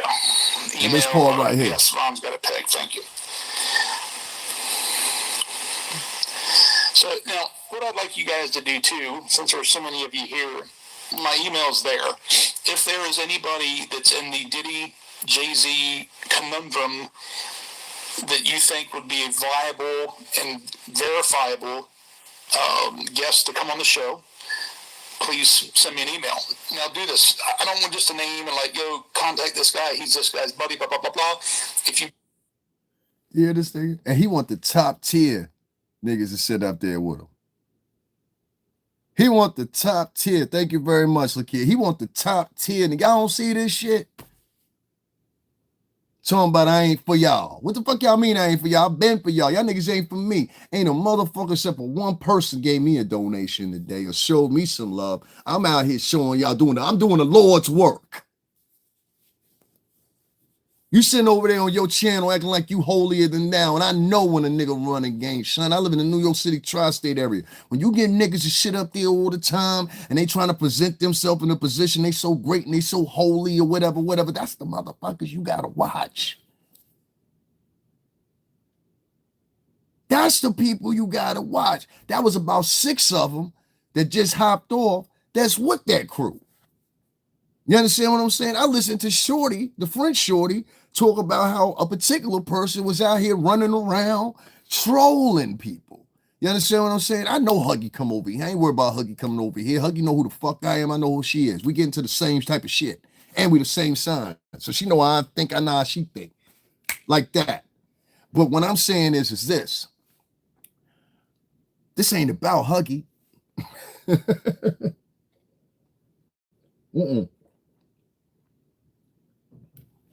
Huggy, and I'm going to say a name like that so nobody know who I'm talking about. Huggy Pampers, they ain't about her. Huggy might have some intervention in it or whatever, but Huggy ain't stupid. Think about us. As Tauruses, we very hard to fool. You can't fool us. You cannot fool us, and we'll pick up on your bullshit early. We might not even let you know that we coherent of your bullshit. But you'll know. You'll know sooner than later. And we love a good person that love to think they ahead of us and thinking. That's what you thought, didn't you? You thought you was ahead and thinking. But see, sometimes when you get a little too motherfucking loose, you start talking a little bit too much. And tu sabes que era la muchachero. What's up, Tina Gray? What's going on? Now we out here talking about hacks, hood winks, and hood boogers. You know what I'm saying? Same old shit. Let me let you hear something real quick, Tina. You understand? Let me let you hear something real quick, Tina. Go over there, Anton Levy Attwood's great page. You know, he's a aficionado on everything Diddy and Jay-Z from a regurgitated what's in the news headlines today in major media perspective. From a let me tell you what I had heard perspective. You understand what I'm saying? Check this out. You tell me, Tina, what type of niggas say shit like this?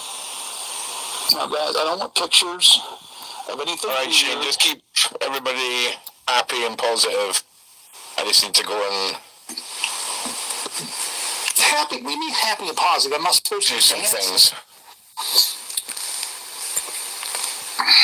Nigga said, what you mean happy and positive? Okay, there we go. This is Email, or yes, Ron's got a peg. Thank you. So now, what I'd like you guys to do too, since there are so many of you here, my email's there. if there is anybody that's in the Diddy Jay-Z conundrum that you think would be a viable and verifiable guest to come on the show, please send me an email. Now do this. I don't want just a name and like, yo, contact this guy. He's this guy's buddy, blah, blah, blah, blah. If you've got any corresponding proof or anything like that, please hit me up. I will read it. I will respond. You know, we're always trying to look for good guests to come on the show, but we also want, you know, people that are telling the truth. Que la velda, ja, esta blanquito ahí. Tina Grave, you still here? What you make of that right there? That's some Bugsby shit, right? Yo, you know how Bugsby put up the 1-800 number or whatever. That's the same thing they did. They just put it up with the damn, what's the name? That's it. They said, yo, just put out the email out there. We just gonna get anybody to come in. That's thirst. That's thirst. I got another partition in the video where he's sitting there and he alludes to the French chick. She just didn't catch it. She too young. She only 34. She didn't catch it. And that's another thing too. That girl comes from I know how Haitian families are, especially when they got faith in you. That's what I'm saying. On parle en Haiti. For my best, on company, oui. Listen, when Haitian families, when they believe in you, whatever you got, he gonna run with it. Exactly. Let me tell you, whatever you got, he gonna run with it. You know, I seen Diddy jump through a pond, shit ice cream, and walk on top of water. Yo, let's roll with that. We'll get him in here. We got to interview him. Exactly. You feeling the vibes?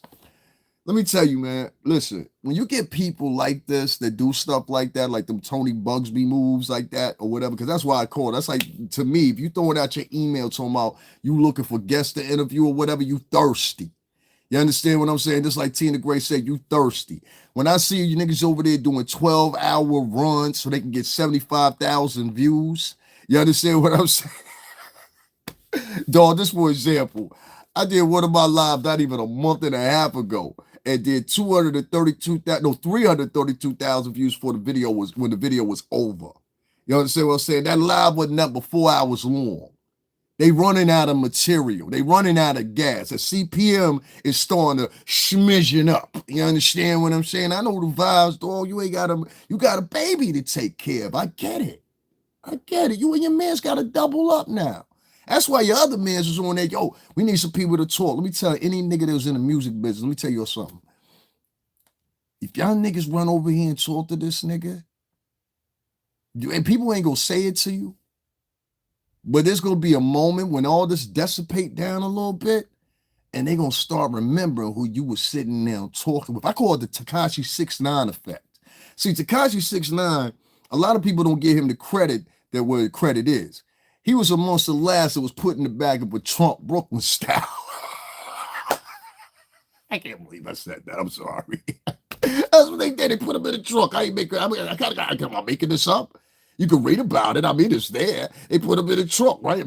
What did I say wrong? All right. They put him in the trunk, right? The niggas in Brooklyn, they put him in the trunk. Right? That's what it was. You know what I'm saying? It's in the police report, right? But what Tekashi 6ix9ine did was he opened up the door for something that had never been in fucking hip hop before. And if you need proof, only thing you got to do is go a few years earlier before he got arrested, right? Only thing you got to do, and you remember Jeezy, and you remember them Stop Snitching t-shirts. You remember them t-shirts with Stop Snitching t-shirts? I think we need to bring them back. I think we might have to bring them back. You understand what I'm saying? I even got a way to twist it. You understand? But I think we need to bring them back. What up, Kareem Smith? How you doing, brother? Kareem, I'm going to play something for you in a minute. Just stay here with me, all right? Stay here with me. I know my crowd getting in here now. My point is I'm getting at is Tekashi 6ix9ine was the one that set it up. Yeah, Jeezy got that money. Let me tell you something. A lot of people don't know this. Remember that cut that Jeezy did? My president is black. My Lambo blue. Remember that joint right there? Jeezy saw so many residuals for just that single. That's why he sat it down. Jeezy went everywhere performing that. Jeezy had probably had 4 albums out and a catalog full of albums. I'm talking to Kareem because Kareem fuck with me. Like Jeezy, you go look this up. Go look at the numbers on that one song, and you gonna see I would have sat the fuck down too. I was like, yo, nigga, I finally got it. Like I wanted to get it, and I got it off the president. Nigga, story ends right here. You understand what I'm saying? The story is over. Gold reached. You understand what I'm saying? Like, where can you get bigger? You wrote a song so the president would get elected. And the president's black. Like, we're good. Like so that's why Jeezy got a little leeway. I suggest that people don't do that. Even when you hit the pinnacle, and I gotta say this even about Puff, when you hit the pinnacle of your money, you understand what I'm saying? That the last thing you want to do is move away from the people and distance yourself in these days. You understand what I'm saying? Before, it was prerequisite to do that because there was so many dangers or whatever. And this is why people had conflicting thoughts when you would say, hey, black excellence this, black excellence that. I understand it. They would say black excellence this, black excellence that. Meanwhile, you're sitting in San Tropez somewhere saying that, and the rest of the people that you're talking to can't afford to go to San Tropez, can't afford to go to the Maldives, can't afford to go here, can't afford to go there. They stuck on the block. I see them. You understand what I'm saying? That's why I always keep myself connected. You understand? Like I live in a pretty good, decent area, always have, but always stay connected to people because you need to have that I believe you need to have that extension with them and that conversation with them or whatever, on a regular basis, because then you're in order to know a lot of things. So I think that's what Jeezy messed up. I wanted to answer that for him because I agree with what he was saying a little bit. You know what I'm saying? I won't say he's a diva, but definitely he perception-wise, he down a notch. You know what I'm saying? And especially after that little messy breakup with him and Jenna May, I can understand it or whatever. Guys, make sure y'all hit the Cash App, $STRINGERBELL80. It's printed right down there below by Kira Knows. And also make sure y'all hit that like button, man. There ain't nothing to hit that like button. And also we have a lot of products that are tagged right there after Christmas specials and shit like that. Make sure y'all go check that out. It's amazing, right?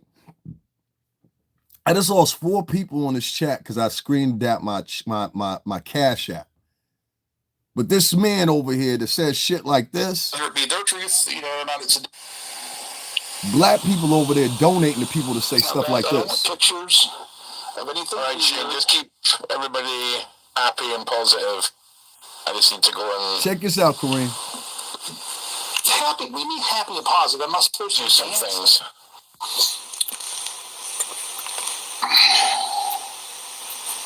Okay, there we go. Email, or yes, Ron's got a peg. Thank you. So now, what I'd like you guys to do too, since there are so many of you here, my email's there. If there is anybody that's in the Diddy Jay-Z conundrum that you think would be a viable and verifiable guest to come on the show, please send me an email. Now do this. I don't want just a name and like, yo, contact this guy. He's this guy's buddy, blah, blah, blah, blah. If you've got any corresponding proof or anything like that, please hit me up. I will read it. I will respond. You know, we're always trying to look for good guests to come on the show, but we also want, you know, people that are telling the truth, whether it be their truth, you know, or not, it's a different story, but something we... You always want people when they're telling the truth. You always want people when they're telling the truth, huh? Like Lamisha, you trying to clean it up now? You always want people when they're telling the truth, like Adriana or Ariana, whatever the fuck her name is. You always want people when they tell the truth now, huh? That's what he always look forward to.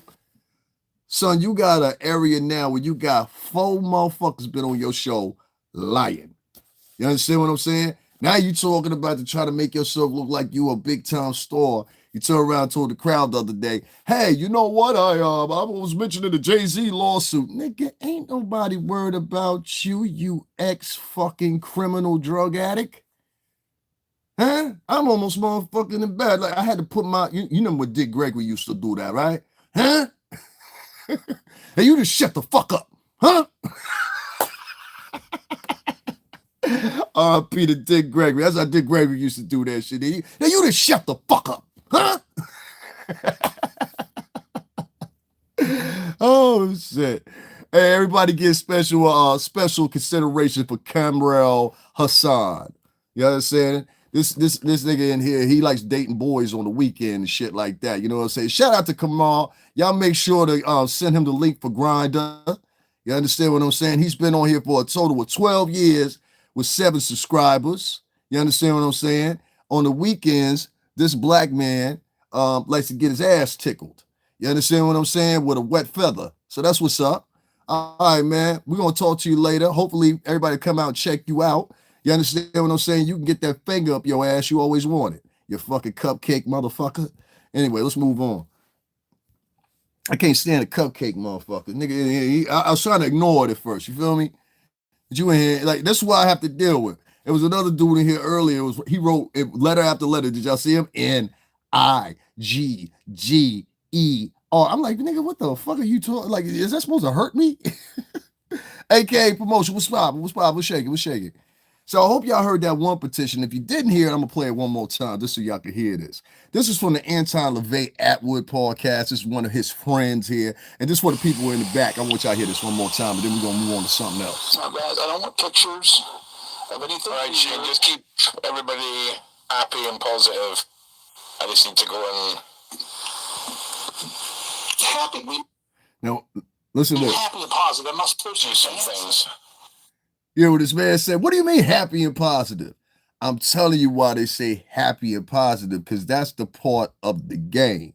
You understand what I'm saying? See, a lot of these podcasts, what they do is they give you the illusion. Everybody's happy, joy. Ain't nobody in the motherfucking United States happy like these fake motherfuckers are over there. Do you know what's going on? Go look and ask how many people were happy just this past Christmas. I was moving around. I was looking at everybody. Nobody was happy this Christmas. It was fake happiness, fake projection of happiness. And a lot of people clinch on to that based on that woke shit. You understand what I'm saying? It's really a liberal type of mindset or whatever. And even if you're not a liberal, you know to deduce that energy out to people that mostly are liberals because they'll attach to it. They'll grab to it. They'll be like, oh, this is positive. And really, a lot of it's dosed in fucking anger, slide little suggestions, money grappling and gaffing and shit like that. These people are pieces of shit. This nigga that sat here, if y'all ain't listening to me and y'all heard what he said, keep everybody happy. Let's continue.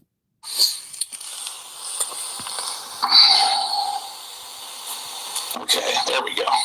Email, or yes, Ron's got it pegged. Thank you. This part right here, y'all. This part right here. So now, what I'd like you guys to do too, since there are so many of you here, my email's there. If there is anybody that's in the Diddy Jay-Z conundrum that you think would be a viable and verifiable guest to come on the show, please send me an email. Now do this. I don't want just a name and like, yo, contact this guy. He's this guy's buddy, blah, blah, blah, blah. If you've got any corresponding proof or anything like that, please hit me up. I will read it. I will respond. We're always trying to look for good guests to come on the show, but we also want, people that are telling the truth, whether it be their truth, or not, it's a different story, but something we can verify. Something you can verify. You think that shit gonna save you for what you saying, nigga? What you saying is, and you think I can't read behind it. I know what you saying, Duke. What you saying is, viewership is getting a little hard. We ain't got nothing to run with really right now. We ain't got no exclusive guests. See, when they had the Lamisha chick, they could run that. Like that was their exclusive. But in reality, it was the Lionel B niggas exclusive shit. The French Black Owl chick, she the one that pointed it out. Oh, have you heard? She was on there with another chick the night that they did that. So if you want to figure out how y'all got Lamisha and why she going so hard after Lionel B, because she the one that brought motherfucker, what's her name, Lionel B and Lamisha to your attention. That's why. And I was there doing the podcast when she said it. She was like, oh, well, this was early on before I even knew who they were. All right? I don't know who Anton, Levy, Attwood was before this. This is like a lot of these podcasts. That doesn't mean that you're less than me. I just didn't know who you were. You understand? Is that fair? So I didn't know who Anton, Levy, Attwood was at all. Dig me? So when Sean turned around, he popped up out of nowhere, whatever. I said, oh, he fucking with Huggy, because Huggy was over there with Piers Morgan. Oh, I get it. He clapped. I knew it from right then. Because I know how Huggy move. You understand what I'm saying? I know how Huggy move. You know what I'm saying? If Huggy even get the slight, that's how our sign is. We Tauruses. If we get the slightest inclination that you motherfucking disloyal, we get the fuck away from you. And we do it with grace most of the time until you force our fucking hand. Now, you force my hand to get away from you. That's a whole different category. You understand what I'm saying? Whatever happened, happened. Whatever happened, happened. You know what I'm saying? God, y'all pray for this nigga. You understand what I'm saying? Because I'm leaving. I'm leaving. I'm leaving. You understand what I'm saying? I'm leaving. You know what I mean? Anyway, so I'm sitting there and I'm listening to this shit or whatever. And just like if I played y'all that clip right there, they out here fishing for motherfucking guests now. You understand what I'm saying? If they lose Huggy, they lose all credibility. It's straight down from there. Now I'm going to say something else to Gray Bob, who's one I accolade. And I had a further discussion about you. I ain't going to say your name, black gentleman. You understand what I'm saying? But I say this to you with love. You understand what I'm saying? You look like a complete fucking fool sitting over there with them niggas, and they're using you too. And you peeped it yesterday. I saw you. You peeped it yesterday, and you didn't say nothing, Graybeard, and I got a problem with that. It is your solemn duty as an OG black dude to sit there. You see some finagle shit, you supposed to call it out. You should have checked that motherfucker when you had the chance yesterday, B. You should have checked that nigga when you had the chance yesterday. And your soul of souls, I saw you. But you had to make a pip decision. Do I want these views or do I want my pride? And that's what you got to start doing. See, the job of these motherfuckers is to make us look weak. You understand what I'm saying? Their modus operandi right now is the niggas couldn't deal with her, right? So she gonna come over here to the Australians and come over here to the New Zealands and come over here to these folks and that folks. They're not even from this hemisphere, and we'll take care of her. It's a stroke to the ego of Americans. It's a stroke to the ego of the culture. It's a stroke of the ego, most importantly, towards our women. When I heard homeboy say the other day, don't worry, I'll protect you. Don't you got a little wifey out behind somewhere? You just had a baby. Why are you protecting another bitch for, nigga? That's confusing to me. You understand what I'm saying? Or like the Canadian black owl chick like to repeatedly repeat all the time. That's so weird. It's so weird. Your language points be killing me. Like, you got to find some new language points. You use the same words every day. They're an idiot. They're stupid. Weird. That's bizarre. That's a person that don't know how to fucking explain themselves. Say shit like that all the fucking time. Like, especially if I was sitting up here all the time, I was like, that's weird. That's weird. That's weird. No, bitch, you know exactly what the fuck they talking about.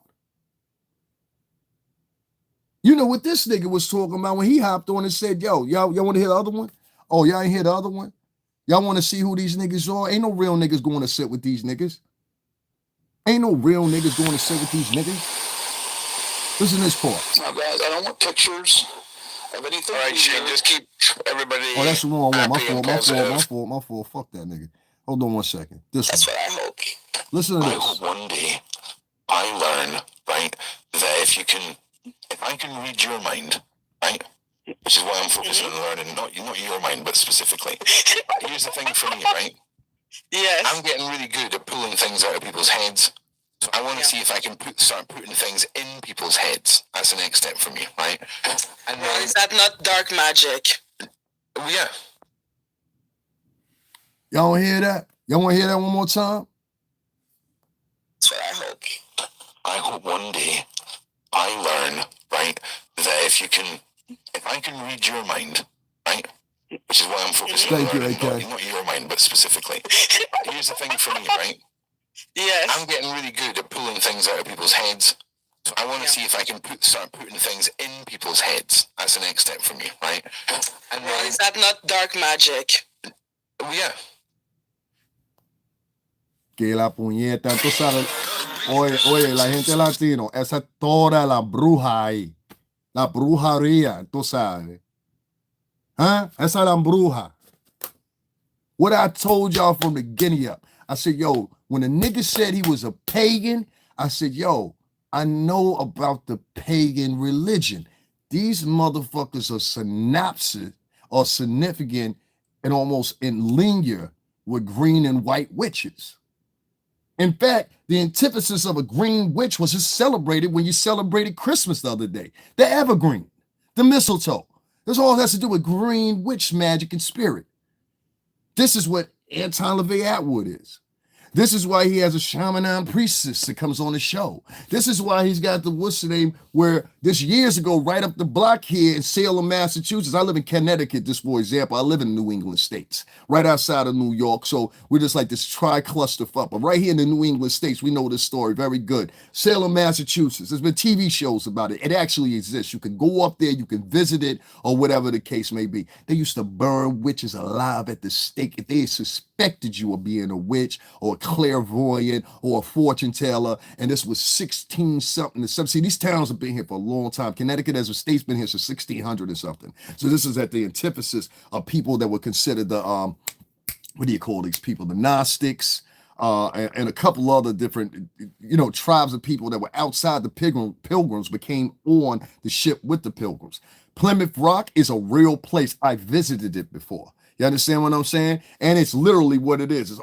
It's a shoreline with a whole bunch of rocks behind it, huge rocks. I'm going to find a picture later and put it up. If you don't believe me, go look for yourself. You understand what I'm saying? It's a very small town. But up there in Salem, Massachusetts, they actually have an exhibition where you could go up there. You can revisit where they used to burn these witches, where they call them at. They got name stones for them. I mean, you can literally go there and see that. So I know when I hear, on top of that, yo soy el cubano la moreno. Entonces, ¿sabes? La gente, la bruja, la loshengo, asun, aunque saben, claro, no. So I know when I hear certain shit, you know what I'm saying? My father, I don't know what he did, but he put something on us where people like Beverly, they try very hard to reach out, but they can't reach people like us. You understand what I'm saying? There's like a cloak, it's a shield. She's a very low energy witch. You understand what I'm saying? And so that's why she had to bring the other chick on with her. Did y'all see the other black chick she brought on with her? That was to double her energy. Those were two green witches, or maybe one green and one white.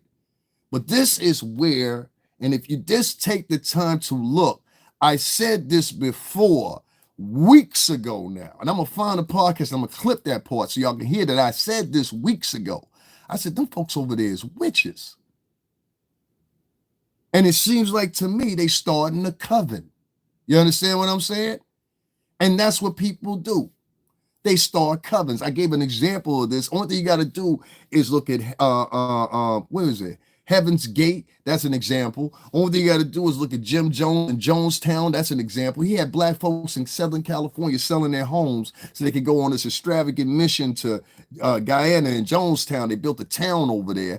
And then at the end of it, there's a video out. You can literally go check it out. Y'all make sure y'all hit that like button. Make sure y'all hit that cash app for me. I appreciate it.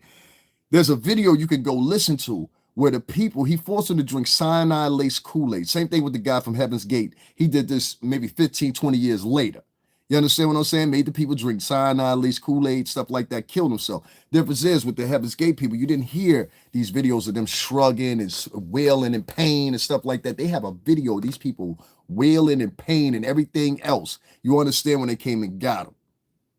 Now, I'm not saying Anton Levy Attwood, that's what he got in mind, but it seemed like you got something similar in mind. It may be or whatever. Your man just sat right there. Your man's just sat right there and said he's learned the gift of extracting things from people's mind. Now he wants to learn the game of putting, things in people's mind. His homegirl, the Canadian Black Owl, she turned around and said, what?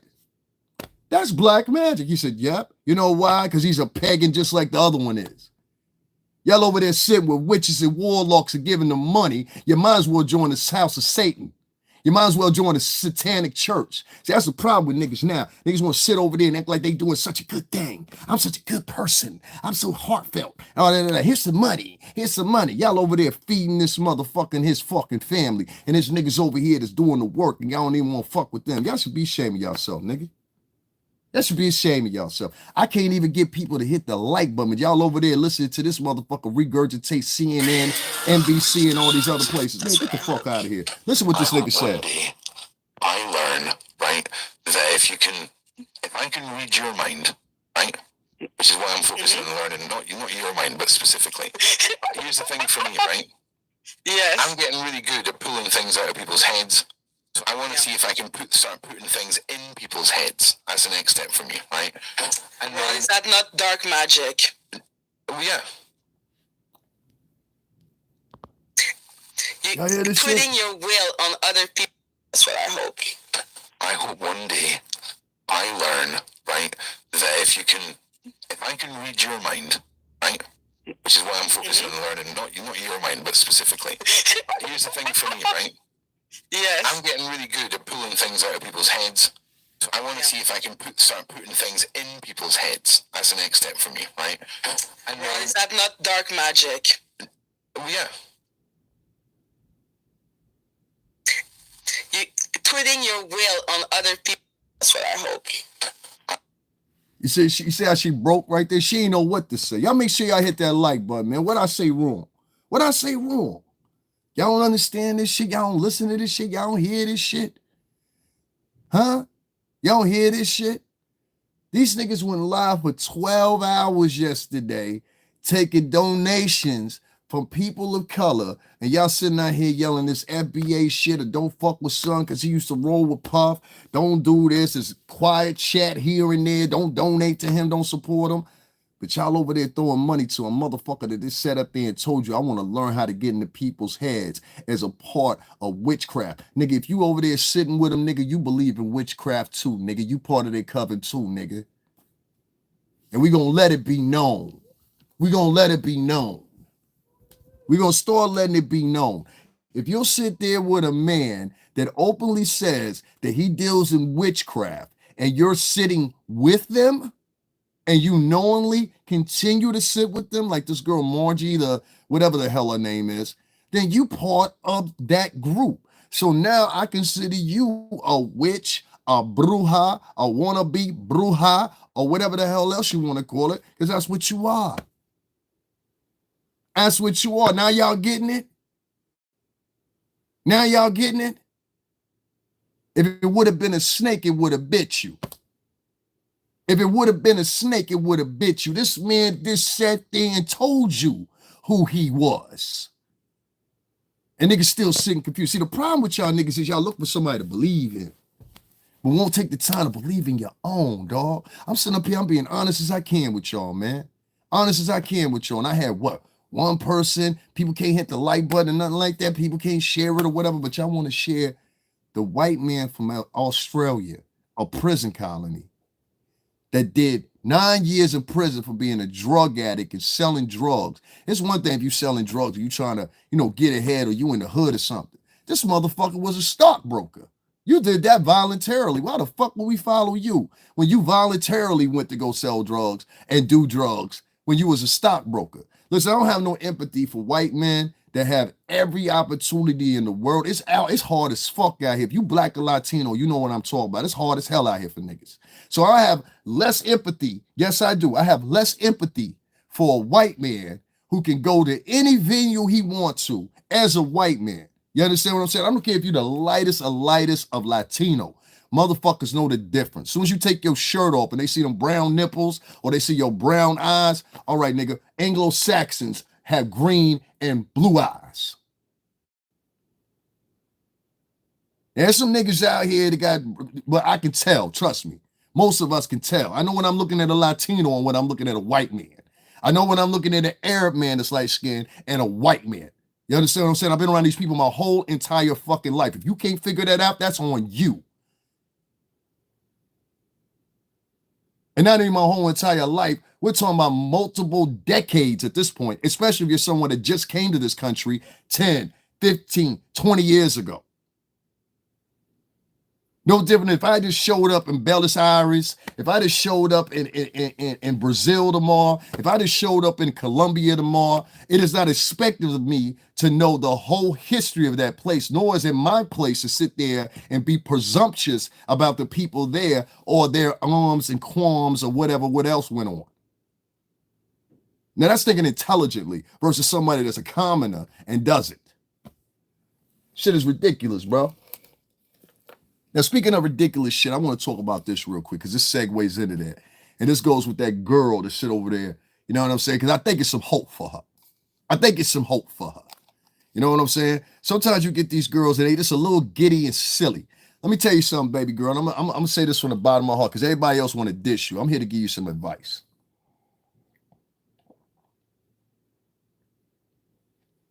As smart as you claim that you are, and how you have this provision in your mind, which is indoctrinated from the French. Let me tell you something about your presumptuous tones. People like you often think that if people don't talk in the same octave, people don't talk in the same verse or the way that you're speaking, that evidently they don't have anything to say. That is a very flawed way of thinking. Actually, that's the way of thinking of people that are less intelligent or commoners who have the perception that they're actually smarter than other people. See, sweetie, I'm a collegiate graduate too, just like you are. So when I think about shit like that and I see things like that, I say to myself, I say this, and I went to school for digital media. I didn't go to school for no thespian type shit like English or something like that. I went to school for a skill. You know what I mean? But never regardless of the fact, I had friends and I had classmates that did go to school for stuff like that. With that being said, these people in the collegiate environment, they get into a certain form of thinking. And many of these people that come from backgrounds that, let's say, they never see, their household never seen more than $15,000 to $20,000, $25,000 a year, now all of a sudden think that because their trajectory could possibly put them in a space of the elite, meaning people that make over $100,000 a year. Most of the time, that's not the truth. Most of the time, you end up making somewhere between the average college graduate, when they upon graduating the first 5 years, they make anywhere from maybe $50,000 to $57,000. You get a fucking welder out here, and he gets trained for 6 months. He can make anywhere from $100,000 to $140,000 a year, depending on the job he's on. And he's not in debt paying back a school loan. You see what I'm saying? Now, judging by the fact that the frequency you on YouTube, judging by the fact that how you currently look and you smoking joints on camera like this, that was you, shorty. It's safe to say that you're not working in the career that you went to school for. So all that education that you got, you sitting back at home like this. That's why your ass is fucking depressed. You had to find something to do, so I guess YouTube would do it, right? I get it. But baby girl, let me tell you something. Because the rest of these niggas ain't gonna tell you like this. I'm gonna tell you from the heart. You're riding with the wrong people. I would rather see you and black dude with the gray bob. I'd rather see y'all link and do y'all own thing. And y'all can continue talking about Puff. If you don't like Puff, that's cool. You can continue talking about Puff. But baby girl, he told you who he was yesterday. So if he told you in that dog magic is associated what? AKA promotions, just put it down. Satanic rituals, shorty. What's wrong with you? Huh? And don't try to excuse, mademoiselle, excusez-moi, non vado. Come un beso, si spon.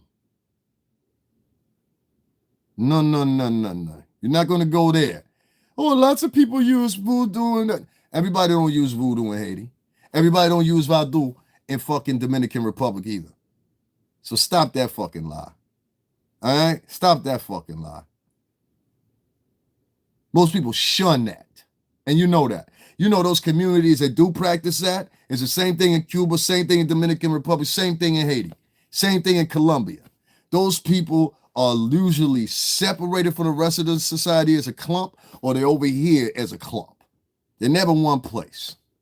That's enough about them. Shorty, you're going to figure it out. If you don't figure it out, good luck to you. I don't know what to tell you. Moving on. I want to talk about a little subject real quick concerning Math Hoffa. You understand? First of all, let me put this out here. I don't get paid by Math Hoffa. You understand what I'm saying? So anything I say about Math Hoffa is sincere. That's for one.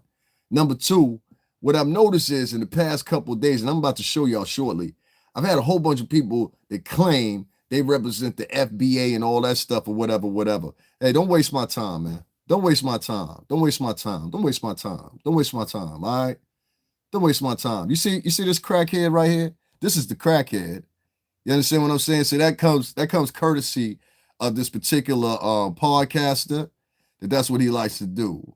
Yeah, this motherfucker joined 5 months ago or whatever. Let me tell you something, dog. I ain't never been addicted to no motherfucking drugs in my life. You understand what I'm saying? Second of all, you sitting up here calling me a chimp. You see what I mean? This nigga just called me a chimp. Read that right there, y'all. Y'all get him. Y'all get him. I'm done with him. I'm done with him. This nigga just called me a chimp. You see what I'm saying? That's somebody from Anton Levy Attwood's page. That's how they really feel. Y'all gotta pay attention. Pay attention. They don't want no niggas over there. They using niggas because they need niggas. And then the second one comes in. Sup? What's up for the UK? This is their crew. I told you. Bye. And we're gonna say bye to you. And we're gonna do this for you. Because you special. You know what I'm saying? You real special, my nigga. I'm saying we got you. Don't worry, daddy got you. We got you. We got you. We got you. We got you. I told you shit gonna be different. You know what I'm saying? You're not gonna come in here calling me a nigga and none of that shit. That ain't happening. What's up, man? How's it been hanging lately? I don't know what you are. I don't want you in here. Yeah. You notice that too, right? I try to tell y'all, man, but even if you tell him, nah, he had a point. That's what's up, man. Your mama had a point too. Those are all the people from Anton Levy Attwood's page. You call you a chip or whatever. Y'all gotta peep the knowledge you're here. You understand what I'm saying? Are y'all following me now? I was talking about them niggas. Now I'm a chimp. Now I'm a monkey. Now I'm this. Now I'm that. Your mother, your sister. How about that? You know what I mean? We all right though, baby. We all right. We gonna be okay. We gonna be okay. You know what I'm saying? But niggas want me to go through that and don't want to give no paper up. Don't want to hit the like button. Thank you, Annette. I seen that. You know what I'm saying? What up, Annette? You know what I mean? It is what it is. But I got to talk about this FBA shit real quick because where the fuck were they right now? You understand? Now I want to read something to you that was very interesting to me. That I like to do my research and find out what these groups are about because, like many of these groups, I can instantaneously find out what they're about. But with this group, I couldn't really find out what they were about, and it was a little hard for me. So I said, let me go and let me give y'all a little context. The other night, I was in the Bronx, and we was already talking about, you know what I'm saying, the thing that was going on with Fat Joe sitting on Math Hopper's podcast and talking about hip hop as he saw it and the FBA and the foundational Black Americans, who I really don't have a problem with. The problem that I have with them is some of their representatives, and I think this is push, and this is what I mean by influence, and this is why I say to Tariq Nasheed, my nigga, you need to take a step back and look before things get out of. See, what's going to happen to Tariq Nasheed is he's going to end up getting indicted. That's what's going to happen to him. The first thing that's going to happen to you is they're going to put you on the hate list. And what they're going to do is they're going to use all your information that you have in several different websites as a proponent for doing so. They're also going to take into effect how much you hit it by the fact that you went on numerous white programs sitting there kissing ass. I remember to this day when he went on Tucker Carlson. Y'all never heard him on Tucker Carlson? Let me let y'all hear this shit real quick. Listen to how this motherfucking thespian ass nigga talks right here. Tucker Carlson. Before I read this, I want y'all to hear how this thespian nigga talks. You know what I'm saying? Because y'all must hear this. I don't even know how to say that nigga's name. That's why I don't like people that got them weird names like that. Shakim and Komisha and Panquisha and shit. Y'all know what I'm saying. I can't be saying that shit. You know what I'm saying? I want y'all to hear this one part where he says this one part. Tucker. And this was 8 years ago. All right. This is one of the whitest men in America. Tucker Carlson right here. Welcome to Tucker Carlson tonight. Tucker Carlson. Officially the president-elect of the United States, the Electoral College having voted yesterday. Tucker Carlson. Trump's critics, meanwhile, have also reached a milestone. This nigga was on Tucker Carlson. And then years later, after Tucker Carlson and them made fun of him, building at the Ronald Reagan building, throwing up Nazi salutes in the Steve Spencer, all of these, not Steve Spencer, but Richard Spencer, all of these guys are basically open white supremacists who practices Nazism.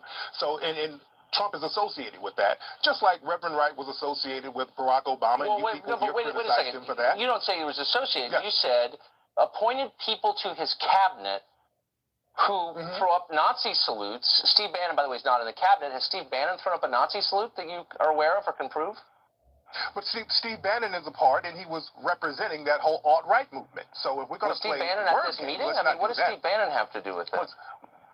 You see Well, how the same thing. He was associated with the people. you see how he's dealing with it Just right like here? how you guys associate me with Black Lives Matter, and I have nothing to do with it. You know what I said Black Steve Lives Bannon Matter was earlier? representing, and he was associated with those alt-right people who are nothing more than white supremacists. Watch And this. if we can go deeper than that, Okay, and we but can, if we go we've deeper already than gone that, pretty deep, with the but before we get Trump, any if we deeper, go deep, but we haven't I just gone wanna deep get enough, factual, if we could. Tucker.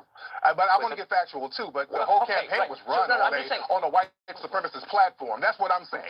Okay. Here's my point. You have You lot on a white of supremacist platform. venues. People listen to you. You've got 160,000 Twitter followers. You've written a bunch of books. People believe you.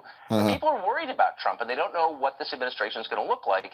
And here you come out in public this morning and say he's appointed people to his cabinet who are Nazis, literally, to quote you, who are giving the Nazi salute. And that's not actually true. And you knew it wasn't true when you said it, and yet you're whipping people into a frenzy. And it's not true when you're fear. saying it now. It's not true when you're saying it now because I didn't say that. And that's the problem with systematic white supremacy. You get to label people and say that they said things that they didn't say. No, you didn't read my tweet. No, you didn't read my tweet. You just put your own. You didn't say you want me to read it again? Kind of something that you do.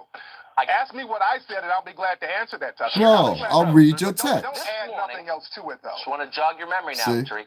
Trump has appointed people. You don't have to. I know what I said. Right. I know what I said, Tucker. Who literally throw Nazi salutes, and that's just not true. So my question is, isn't it irresponsible of you to say something that inflammatory that you know isn't true? Look, you may disagree with Trump, and that's fine, but he hasn't appointed Nazis to his cabinet. What you're saying isn't true. Sir, he's appointing a guy who's associated with the alt-right, and the alt-right, they are literally throwing up Nazi signs. Not only that, Donald Trump himself, he is disenfranchised and discriminated against black people his whole career. So this is not something that I'm just reaching out of a bag. And there's other people associated with Trump in the cabinet who have practiced systematic racism for years. So I'm just not pulling anything out of a bag. Even in the campaign, I wonder black how people were getting beat up and worth called our time racial to names. So kind of I'm not prosecute pulling this something out of logically. thin air, Tucker. Let me I'm not just pulling get anything out of thin air. Really quick questions. Go What do ahead, you sir. think if there are He's really thinking literally he's winning Nazis this. in the cabinet, what do you think Ben Carson, That's a funny thing. who's going to be the HUD secretary, thinks This of thing was that? killing Is he me. involved in that too? Well, just because you get an individual black person and tokenize that black person, no matter how qualified tokenized black no person, matter he how says. qualified a black person is, if you tokenize a black person and put him in a system of white supremacy, that doesn't negate the system of white supremacy. You just put a black person as the face of white The supremacy. white supremacy, white supremacy, white supremacy. So You keep saying the same shit I want over. to ask you about some stuff that you've written because I think it's important for viewers to know. Here we go, right who here. you This is are, truth. Okay, because people take you seriously. Now, you are, in addition to a lot of other things, the author of a number of books on dating. One of them is called The Art of Macking. You've written a couple others. I just want to read The Art of Macking. It's an interesting book. Chapter 6, Guaranteed Ways to Get Sex from Women. And I'm quoting you. In this chapter, I will This your give you mans. tried and proven techniques that will help you talk a woman into giving it up. I will also offer you precise rebuttals to every objection a woman may have to giving it up. You say this, the number one lame thing men say to get sex, I love you. You describe that as the bold lie approach. And then you say this, if a woman isn't ready for sex, you quote, 1, question her maturity, 2, minimize the significance of sex, and 3, tell her what she wants to hear. Now, you're advocating lying in order to take advantage of women sexually. It's in your book. I'm not misquoting it. Why should we believe anything that you say if you're counseling people to say, I love you, and lie to women in order to get them in bed? This how they handle this nigga in The court. fact that you're Pay this attention. desperate to get one of my books, which is a book on satire. It's not a satire book, nigga. It's real. Written in a comedic fashion. You're lying. The fact that you're getting that to try to You're lying. justify, Look, even Tucker's laughing at him. You're lying. to try to minimize the significance of what I do. Right. That's I knew you were going to go there. I was just joking, Ruth. So actually, I read about 10 interviews you did on the... Okay. Tucker, don't be a sucker, Tucker. Okay, so Listen to Tucker. That's so cheap, Tucker. That is so cheap, It's a legitimate Tucker. question. You said Tucker, this, I'm talking about systematic white supremacy, and you're trying to discredit me by getting a quote from my book, which is tongue-in-cheek, which is about No, it's not. It's not a satire book. Satire, it's comedic, and that's think so you're being cheap, Tucker, but I'm not tongue-in-cheek surprised. He is being And tongue-in-cheek, and he thinks he can do Let me this just say, outside of I the don't element think that he's you're in, and this is being tongue-in-cheek in the ridiculous to me. interviews you did and the 2 follow-up books you wrote on this exact book is. subject, how to lie to women. The book has so many comedic But I thought you were going to sections say in it, that. but I don't get them. But it raises the question, Tucker. are you being tongue-in-cheek now with all this race war stuff you're constantly talking about? Right. race So white wars. supremacists are Unfortunately, Nazis. I'm not, because white supremacy Oh, is you're not not. tongue-in-cheek. Okay, we live so in a system. I think We live in Well, a what are you system of gonna do white about it? supremacy, and white Besides supremacy is not a talking joke. on a White white man's supremacy is program. not a joke. We Y'all live in not a y'all not system paying that's attention to dominated this? in all areas of activity Tariq, of white pay supremacy. attention. So I take that very seriously, sir. So but you're making specific allegations that are untrue, and you know that they're untrue because you're not. I'm not. You know exactly what you're I'm doing. not. He I'm not does even know putting exactly what words he's in my doing. mouth, but I'm And not that's shocked. fine. But does it occur to you? It's very simple and last question. Does it occur to you that people believe you and that you increase the temperature of race hatred in this country? Right. And that long term that might lead to some really bad things. Right. That's my Responsible point. for that. mean That like you black ain't people prepared getting harmed for. in all areas of activity, like black people I mean, getting people shot hating each other legally and more and executed resorting to legally. violence. What have you done to, Tucker, what have you done to replace the system of white I'm supremacy calling with the you system of out justice? for lying. That's What what I have do. That's you my done contribution today. for replacing... Okay, Tucker. Yeah. Tariq, I appreciate it. You notice he didn't have a rebuttal. Thanks for joining us tonight. Happy Kwanzaa to you. You notice he didn't have a rebuttal. He said, I called you out because you were lying. Now, if you're wondering why I showed that clip, it's because that same man is the foundational building block of what y'all now call the FBA, okay?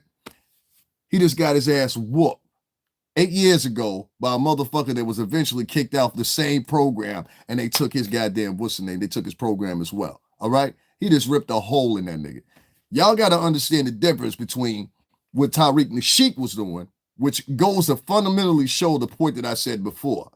If you have not grown up around whites, and now all of a sudden you are an adult and you're trying to intermingle with whites or think you could take on whites, if y'all ain't paying attention to that interview, he just showed, Tucker Carlson just showed y'all, this weak motherfucker can't do nothing about the shit he talking about. You online to talking about this war. You got your people back talking about let's war with the whites. Let's do this. Let's do that. Let's do this. Let's do that. Right? When clearly 8 years ago you weren't prepared for that shit, and now you ain't prepared for that shit. So why do people in those groups, which is eventually going to be labeled under this administration, I guarantee you, a hate group?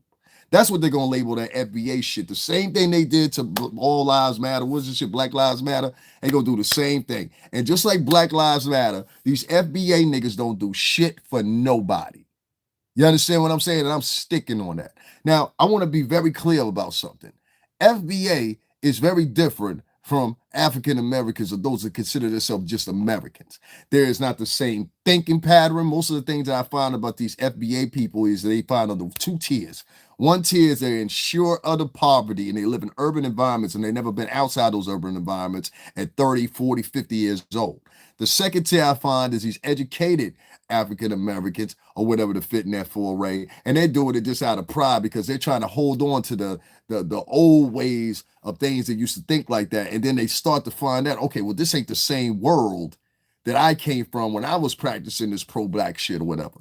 You understand what I'm saying? These people that are in this pro-black shit or whatever, not saying that they weren't like that before, but these people are heavily involved in getting cash.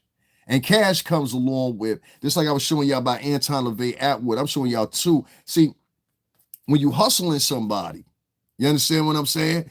It don't matter about skin color. It just matters what your background is. That's why I gave y'all an example of a white man trying to fool black people and a black man trying to fool black people. They're one and the same. See what I'm saying here? This man has y'all fooled that y'all can go to war with white Americans and win. Let me give you a clear example. If every Latino or Black American right now said, let's partner up and let's take over America, you would still lose. Not only that, where are you going to put your hurt? Where are you going to put your maimed? Where are you going to provide for the hungry? See, a lot of niggas will get in here and they'll rely on their inner feelings and emotions. I'll just log off. This is not reality. Nah, nigga, this is reality. If shit popped off tomorrow, if Santa Claus popped up again this week and he said, where the fuck are the milk and cookies? Would you be fucking prepared? Huh? You're not prepared to go to war, so stop talking about war. And the thing that kills me about these FBA motherfuckers versus the rest of African Americans is they have the same tenets as these motherfuckers from Black Lives Matter. You know what that is? Money. Be seen. Money. Be seen. Money. Be seen. Make a post. Be seen. Money. Make a post. be seen, buy a house in private. Money, make a post, be seen, buy a house in private. Huh? What we talking about? I had these motherfuckers, and the reason I'm bringing this shit up is I had these motherfuckers for the past couple of days come over and throw some of the most racist comments you can imagine at me. I had a nigga come in here yesterday, and this is the thing about them FBA niggas. They come into your podcast, they'll come into your comment section, and these niggas be acting like they gonna sun you. You understand what I'm saying? Like they gonna sun you. Nigga, I'll blow your fucking brains out, nigga. Like, seriously, like, you understand what I'm saying? Like, nigga, don't ever come on my page threatening me, telling me what the fuck you gonna, how the fuck I'm gonna do shit, how the fuck I'm gonna move, or whatever. Nigga, fuck you. And I mean that from the bottom of my heart. We got niggas out here that ain't never did shit in the fucking hood for nobody. Ain't passed a nigga $10, ain't gave a nigga $20, walk past a motherfucker that's sleeping in the cold and won't even go inside the store that they're in front of this, go inside the store that they sleeping in front of them and get them a hot cup of coffee. Here you go, G. You can at least do that for you. You understand? Here's a large, man. I know it's cold as fuck out here. Stay warm, G. You know how many times I done did that in the past 2-3 motherfucking weeks? You can't lead the people if you can't feed the people. Even them clony motherfucking, I got that from OG Bobby, Bobby Glanton Smith. Shout out to him, 5150. Hey, you understand what I'm saying? OG Bobby Glanton Smith. I heard them words come out of his mouth. Y'all familiar with OG Bobby Glanton Smith? Y'all know what I'm talking about. Those words always stuck with me. You can't lead the people unless you can feed the people. You understand what I'm saying? Now, do you know what I mean by that? Meaning that you got this motherfucker that y'all just saw with your own eyes and ears get whooped by a motherfucker that eventually got kicked off of Fox. And this is the nigga that y'all putting y'all motherfucker. This nigga ain't even a lawyer. He ain't a judge. This is, by all respects and measures, a regular white dude. You understand what I'm saying? Tucker Carlson. All respects and measures. You understand what I'm saying? But at that time, he was at the peak of his game. 8 years ago. This was what doing Trump's first constituency. The very beginning of it is when you saw that video. And did you see how he tore that nigga apart in under 8 minutes? That's what you're not paying attention to. If that motherfucker can tear that nigga apart within 10 minutes, what the fuck you think he gonna do, or any of them motherfuckers gonna do if motherfucking pressure get pulled? They're not prepared. And these FBA niggas, they specifically want to go to other niggas and check other niggas, but they never want to go to the white supremacist channels and check the white supremacists. I'm calling foul. I'm calling niggas as Chuck. I'm calling niggas as fraud ass racist. I had a nigga, let me tell you what this nigga wrote to me today. Let me tell you what I mean by these niggas be thinking they got some type of power, but they only want to spend the power on people of color that look just like them. They don't want to go over and motherfucking, what's the name, check anybody else as part of these white supremacist movements. You notice that he was being on his best behavior when he was sitting there talking to Tucker Carlson, though, wasn't he? Huh? Tucker, if that would have been a nigga, he would have been sitting up there calling this nigga all kinds of names, your mama and everything else. But these niggas, that the white supremacy is embedded into you if you come from an urban environment and you've never known any better. That's why I tell you, it's hard to risk messing with people, you know what I'm saying, that want to articulate themselves with certain company get around. I articulate myself a little bit more when I'm around major media and y'all see me videotaping and everything like that. But that one day when I was covering, what's that guy's name? Luigi Migione or whatever his name was that did that shooting with the Nanda healthcare guy. What's going on, Digital George? When I was covering that and I was in person that morning when it happened or whatever, I had 3 gentlemen that were talking to me. One of them, y'all remember, he was the one that showed me the video. That gentleman was from ABC. There was another man that was from the New York Times, and then there was another man that was from CNN. They were all sitting there congregating to me, and as you notice, they came up to me talking. You understand what I'm saying? They came up to me talking. I'm going to put that clip back up so y'all can see it for yourself. You know why those men respected me? Because they see me in numerous different venues, including the all the Puffs, what's the name, arraignments or whatever, and I always carry myself to the top of a chord. You understand? But at the same time, I'm not going to be down there and talk loose. But at the same time, I'm not going to coattail myself to talking outside of the normal. If you notice, when I was talking to them gentlemen, I talked to them the same way I was talking to y'all guys. Talked to them the same way. What's going on? Already, Beats by Twin. I can't show your joint because I got the things on there.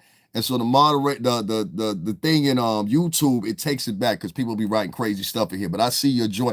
Shout out to Beats by Twin. Shout out to him. Guys, make sure y'all hit that like button if y'all know what I'm talking about. I need that financial support too. I ain't gonna lie to y'all. You know what I'm saying? $STRINGERBELL80 is right there. You understand? Exactly what I'm supposed to do. I'm supposed to get down in front of the fucking courthouse and dumb out in front of all these people that have seen my face. Like, this is what people don't understand. People been seeing my face for 2-3 years now.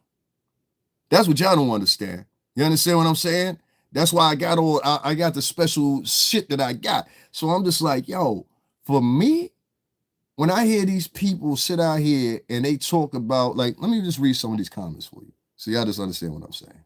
See, I know I ain't blowing this up, and I ain't speaking out of term here. So here's the video right here. You understand what I'm saying? Y'all can see it's my video. You understand? And these are the comments. I want to read this first comment for you. Yo, what? I don't see FBA asking for anything but what they're owed. Dudes like you rather defend a clown like Joe, he's talking about Fat Joe, rather than the FBAs. So right then and there, he's trying to tell me, hey, yo, check this out. You're going to either agree with us or we going to shame you. You understand what I'm saying? This is the way they move. At least you showed us which side you're on, and so we're clear. At least you showed us what side you're on. I ain't show you shit, nigga. I told you fuck you and fuck your fake ass crew. Nigga, you're not gonna shame me into siding with you. What kind of fucking neo-conspiracy shit is it? That sound like some fucking, doesn't that sound like some communism shit? Oh, and no one cares if math punches people in the face. That's not respectable at this age or any age at that. So outside of that, you basically what you try to tell us is you are a simulated coon. You don't even realize what he's saying. You ended your sentence all in the doctrine of white supremacy. Listen to what he said. Oh, and no one cares if math punches people in the face. That's not respectable at his age. So now niggas is running around telling niggas how they should act and shit like this. I'm trying to tell you, one of the biggest problems you have from some of this little last 5 years or whatever is this painstaking effort by a lot of African Americans that they don't, and Latinos, they don't realize it. You got Latinos now that sound almost like white people. They don't even, they'll force out their accent and shit like that. I hate Latinos like that. Like, if you force out your accent, you're Latino, you're a waste of time to me. You understand what I'm saying? Like, I don't even want to talk to you. You know what I mean? Now, if you're born in America and you speak English, that's another thing. But if you're a Latino that's trying to purposely hide your accent or trying to purposely hide your heritage or whatever, I don't fuck with niggas like that. I don't fuck with niggas like, never have, never will. You understand? Never have, never will. This is a man that goes by the name of Titan that wrote this soft ass shit. Yo, what? I don't see FBA asking for anything but what they owed. Dudes like you rather defend a clown like Joe rather than the FBAs. At least you showed us what side you on, and we are now clear. What the fuck that mean? That's supposed to mean everybody in the United States supposed to turn against me because you said so? But you ain't got this motherfucking energy for nobody white, you weak ass nigga. See how that work? See how that work? Let me tell you something about these FBA niggas. And here's what's racist about saying black started hip hop? I didn't say anything was racist. These New York dudes see someone bully someone, now they Mike Tyson, these New York dudes. I told you there's a whole bunch of hate from these niggas from other places that they don't like New Yorkers. This was the one that stuck out the most. Math is an outsider too, and so are you. Is that so? This is why I tell you, these niggas are funny as hell. Now, let me read this for y'all. FBA stands for Foundational Black American, a term used to describe black people who can trace their lineage back to American slavery system. To be considered an FBA, at least one parent must be a non-immigrant from the United States. Let me read that back for you again. To be considered an FBA, at least one parent must be a non-immigrant from the United States. Let me repeat that again. To be considered FBA, at least one parent must be a non-immigrant from the United States. So my mother's black. My mother's family is black. So that means I'm FBA too. So where the fuck y'all niggas at with the relief? Listen, nigga, I need about 4 or 5 20s in this motherfucker right now. Where the FBA at? My mama's FBA. So what's happening? Where's the help? Where's the support? I'm gonna wait right here for 5 minutes to see if these FBA members come up here here and grab some cash, but I guarantee you they won't because they fake. Just like them Black Lives Matters niggas.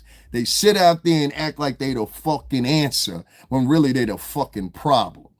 You understand? And I have a problem with fake ass niggas that sit up online and say shit like this, but all in all, your own doctrine of what you said right here counteracts what y'all preaching. On one end, these niggas will tell you, all these Caribbean people or Math Hoffa's half Caribbean, and when your own doctrine right here says clearly and willsy well, y'all see I'm looking at it right here, huh? Y'all see I'm looking at it right here, right? I'll get it from 3 other sources too if you need it. FBA stands for Foundational Black American, a term used to describe black people who can trace their lineage back to the American slavery system. Mind you, the American slavery system, if you ever watched the movie Roots, there was a part, I think it was either Roots or Roots 2. Do y'all remember that section where they had that part of the movie where you finally got to see the difference between American blacks and how they had been assimilated versus the African slaves that had been prior to them, and how the African slaves that were on that same plantation as they were totally different from the American slaves that were now born on that same plantation. They made them lose. See, y'all niggas don't know y'all history. That's the problem. I'm not your motherfucking unc, nigga. Your mama had you when she was 13. Any nigga, let me tell y'all something. Any nigga call you unc or auntie, they coming in with that energy because of pure simple fact they're ashamed that their mama had them when they were a kid. Your mama had you when she was 12, 13, 14 years old. You have normalized being abnormal. So what you do is you throw on insults to other people. When nigga calling you uncle or auntie, they trying to call you an old nigga, but they basing it on their mama because their mama had them at 12, 13, 14 years old. I wasn't fucking at 12, 13, 14 years old to have no babies. So that's your mama's problem. That's why y'all live in that environment y'all live in right now. That's why your mama was a grandma at 34. You think that's normal? It's not normal, my nigga. FBA stands for Foundational Black American, a term used to describe black people who can trace their lineage back to American slavery system. To be considered an FBA, at least one parent must be a non-immigrant from the United States. FBA is also a term used to describe black identity group that is active online. FBAs are known for their strong stances on social issues and their tactics that may discourage black Americans from voting. They often present themselves as nonpartisan, but some research suggests that they lean towards conservative ideology. That means these niggas sitting up here talking about Trump, and y'all niggas is Trump supporters in actuality. Other black identity groups include the American Descendants of Slaves, ADOS, Black First, B1, and Freedmen. All them groups, Freedmen, the only ones out here putting some money in somebody's pocket. So we had these groups all over, and I talk about all the time where the only ones of these groups that were actually doing something for black American people were the Black Panthers. That's it. The rest of these niggas is fraud. They organizations that are set up, they words that are set up to sit there and give you this fucking front that they're for you. When in reality, the only thing they want to do is take your fucking money. So if I'm going to sit here and talk about Anton, Levy, Attwood, and the shit he be up against, I'm going to talk about y'all niggas too. Niggas can't even hit my like button because the shit I be talking about hits too close to home. Man, damn, he telling the truth. But I can't donate to him and let him know I agree with him. I can't hit the like button and let him know I agree with him. My mom's black. You understand what I'm saying? Under your own doctrine, I'm FBA. Where the support at? Where the support at? I should be getting like 5 months. I'm FBA too. So where the support at? Where the likes at? Where the cash apps at? I should see 6. Show me that you FBA for real and show how FBA this donates to people. Huh? Where the brothers at? Fuck the women. I don't want the women to do it. The women, I appreciate y'all so much. I want the niggas to do it because the niggas is the ones talking the most. Go donate $20 right now if you stand on that FBA shit. If you don't come to my motherfucking chat room talking that bullshit if you don't know what the fuck you talking about. Jesse Jackson did the same shit. Jesse Jackson had everybody go from being black to fucking African American. When he did that shit, it changed the perspective and it literally limited a lot of options that motherfuckers had. Now, if you don't believe me, do your due diligence and go look this up. You understand what I'm saying? I come from this, nigga. I come from this. You're not going to tell me nothing different. And I don't give a fuck if you Tyreek Nasheed or any of these niggas. I'm not beefing with the niggas. I'm telling the niggas this is what it is. Yeah, and that calling me OG sounds stupid. These dudes are lost. Yeah, because a lot of them, they ain't grew up with no father. And if they did grow up with a father, they ain't grow up with a father that was worth shit. Their father was a criminal. Their father was a criminal. That's the problem with half of the generation that came out of the mid, late 90s, early 2000s. These motherfuckers were career criminals or residual offenders. You understand what I'm saying? It was just the vibe back then. That's why I hate when motherfuckers try to compare what was going on back then to what's going on now. It was two totally different eras. That's like comparing the 50s to the fucking 80s. That's like comparing the 80s to the early 2000s. That's like comparing the early 2000s to now in this woke bullshit that I hope we get the fuck past in the next 2 years. I think we got one more year of this woke shit, and then people will start waking up. If you can't feed folks, you can't lead the people. So don't come to my panel talking about that fucking fake ass FBA shit that's not inclusive of everybody. It's not secular of everybody. It's very specific of certain motherfuckers that grab onto those ideologies. I don't grab onto them ideologies. You understand what I'm saying? And ain't no real general gonna grab onto the motherfucking ideologies. Let me tell you what I mean. If you was to go to war with white folks in this country, all right, you would not only need the help of African Americans, which you gonna have to split that up. Niggas think that everybody gonna jump the fuck up and all go to war simultaneously. No. What about the women and kids? What about the meek and weak?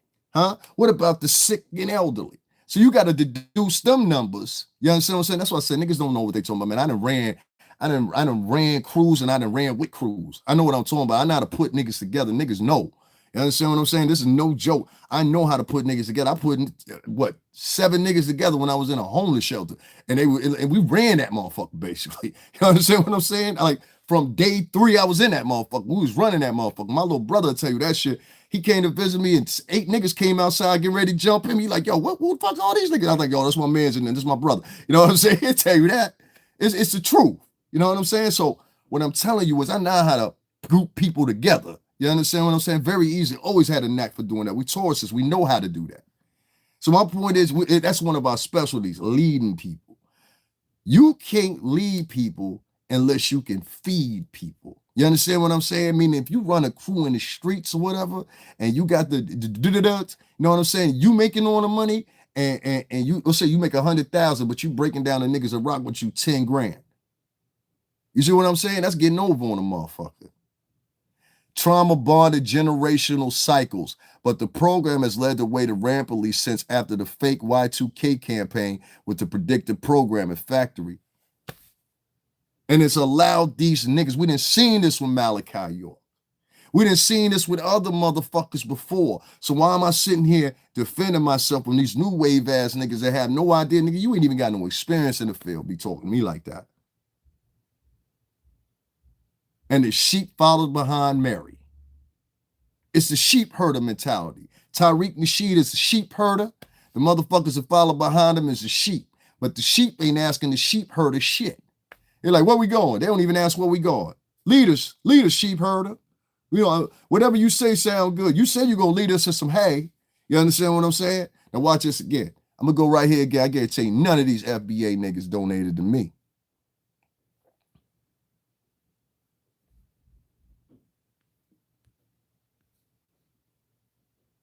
See what I'm saying? See what I'm saying? I just went to go look. It's still the same 2 people that donated to me before. So I keep trying to tell y'all, that FBA shit, that shit is fake. That shit is fake as fuck. I'm here to tell y'all niggas, that shit is fake. Ain't no nigga from the FBA ever motherfucking donated a dime to me. You know what I'm saying? Not one. You know what I'm saying? And this is what they do most of the time right here. You see like this fucking jigaboo right here? This jigaboo been on here for 11 years with 65 subscribers. You can't even get mentioned no more, dog. We don't talk to veteran trolls. But that's what it allows right there. It allows motherfuckers. When a nigga came in here early, y'all remember if y'all was in here earlier, motherfucker was slowly spelling out nigger and the fucking, what's the name? Nobody came to defend me. What was the FBA at then? These niggas are symbolic. They don't exist. So as I get out of here, and I tell every last one of you motherfuckers that heavily involved with that, not the people that are lightly involved, maybe just like, yo, you know, this is what I believe in. I can respect that.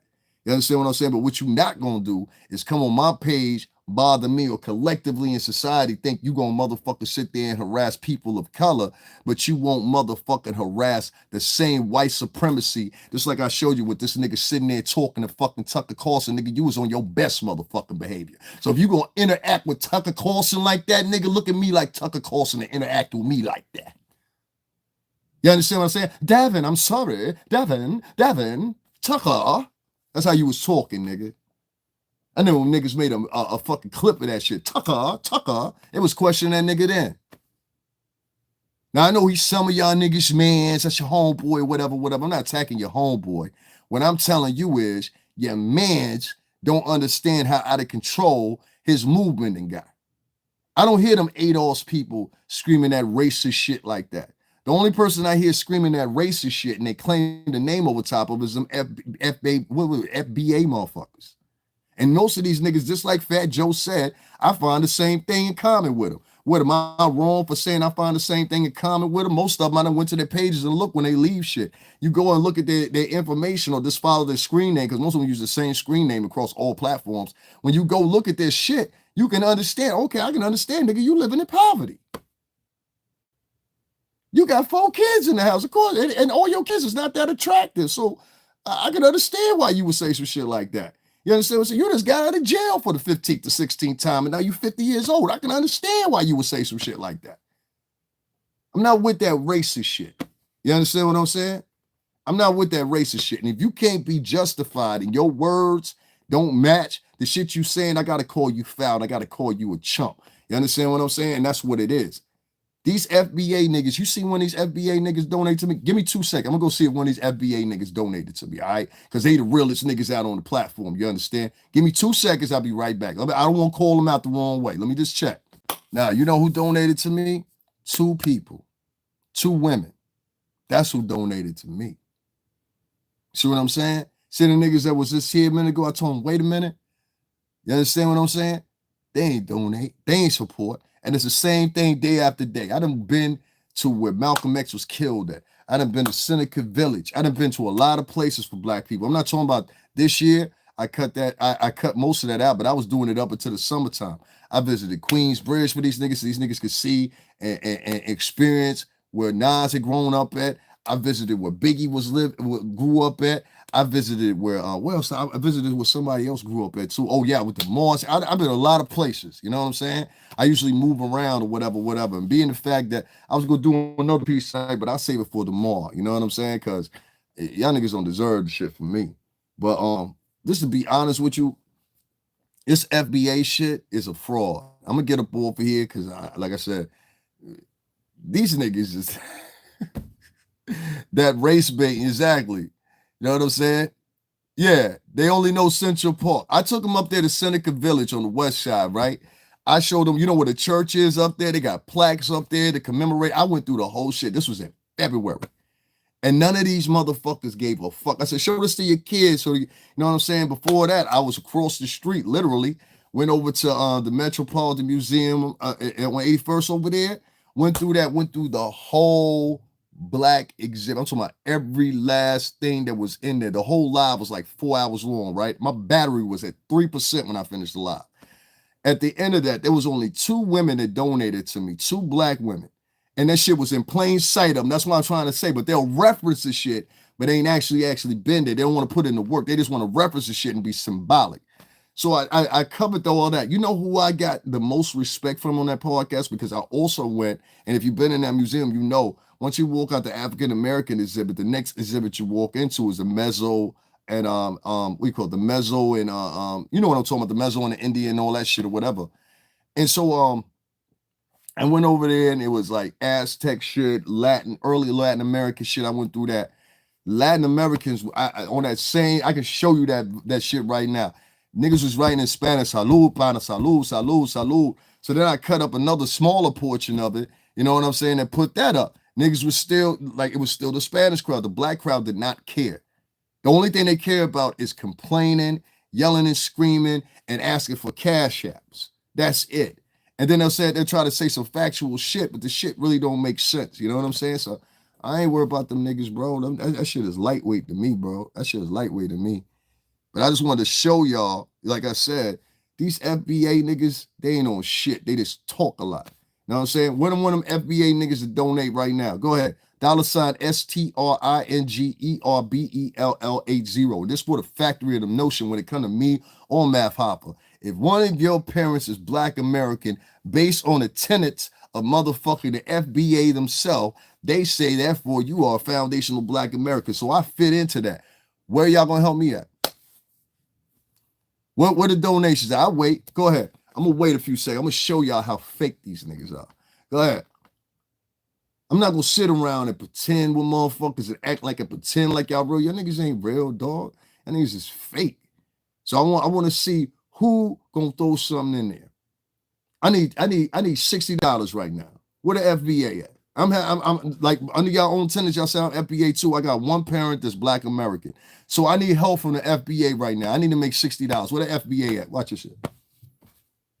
Where the FBA at? Where the 20 plus people that's in here right now? Where y'all hitting the like button? Why don't y'all go buy a product right now? I need the FBA to support me. Of course not. Because that shit ain't real, nigga. That shit is fake. It's symbolic. You know what I'm saying? And Tariq Nasheed, as much as I respect some of the things you said in the past, my nigga, you need to get a coattail on your group because your group looking real fucking fake. I'll talk to y'all later. I ain't waiting for no nigga to hit the motherfucking Cash App, nigga, because it ain't gonna happen.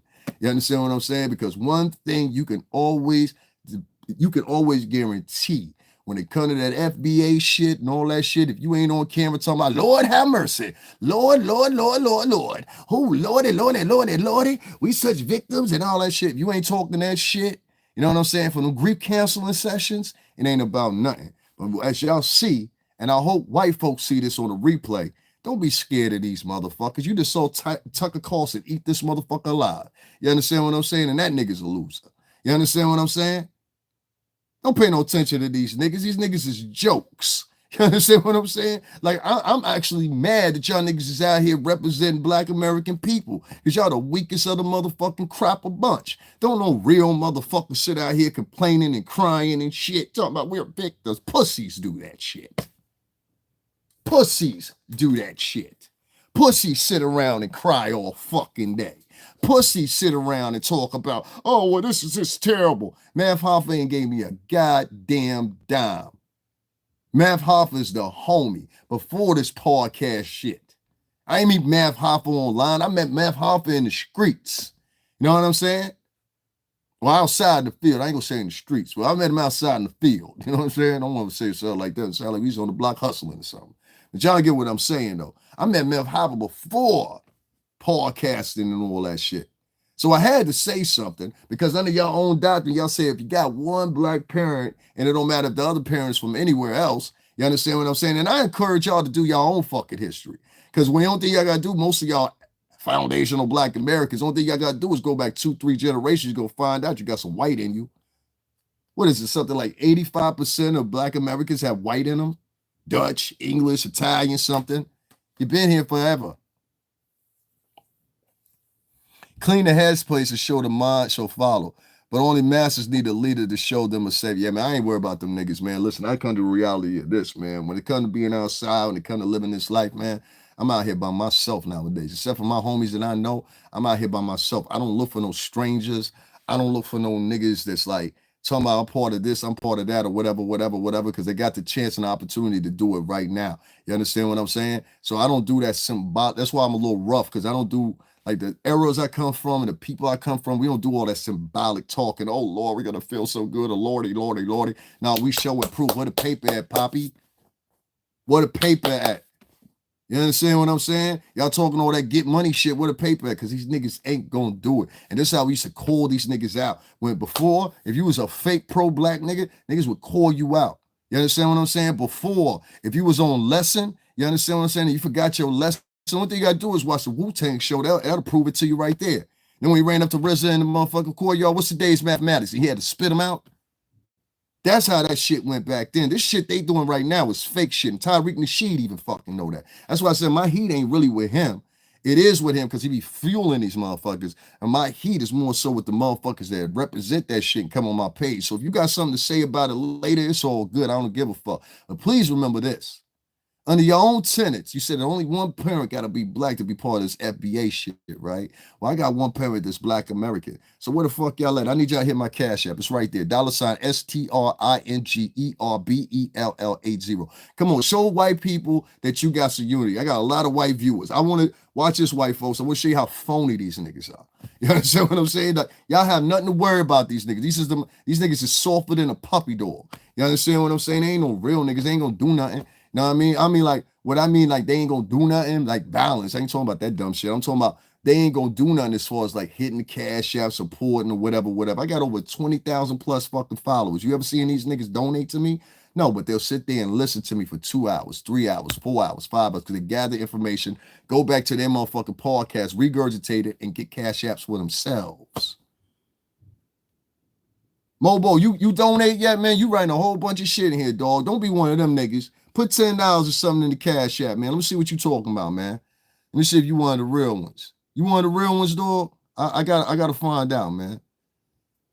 We looking for Mobo to throw something in the cash app, man. You talking that real street nigga shit, man. I want to see you throw $20 in the cash app, man. Where the brothers at from the FBA? You understand what I'm saying? Because you said you only need one parent. Look, I said, where the hit the cash app up, 4 niggas dropped out. This shit is fake, dog. You understand what I'm saying? And that's all I'm gonna say. Y'all see right there, if I can't call a nigga to get $10 up out of him, you know you can't call a nigga to get into a war with you. Y'all better pay fuck attention. These niggas is fraud.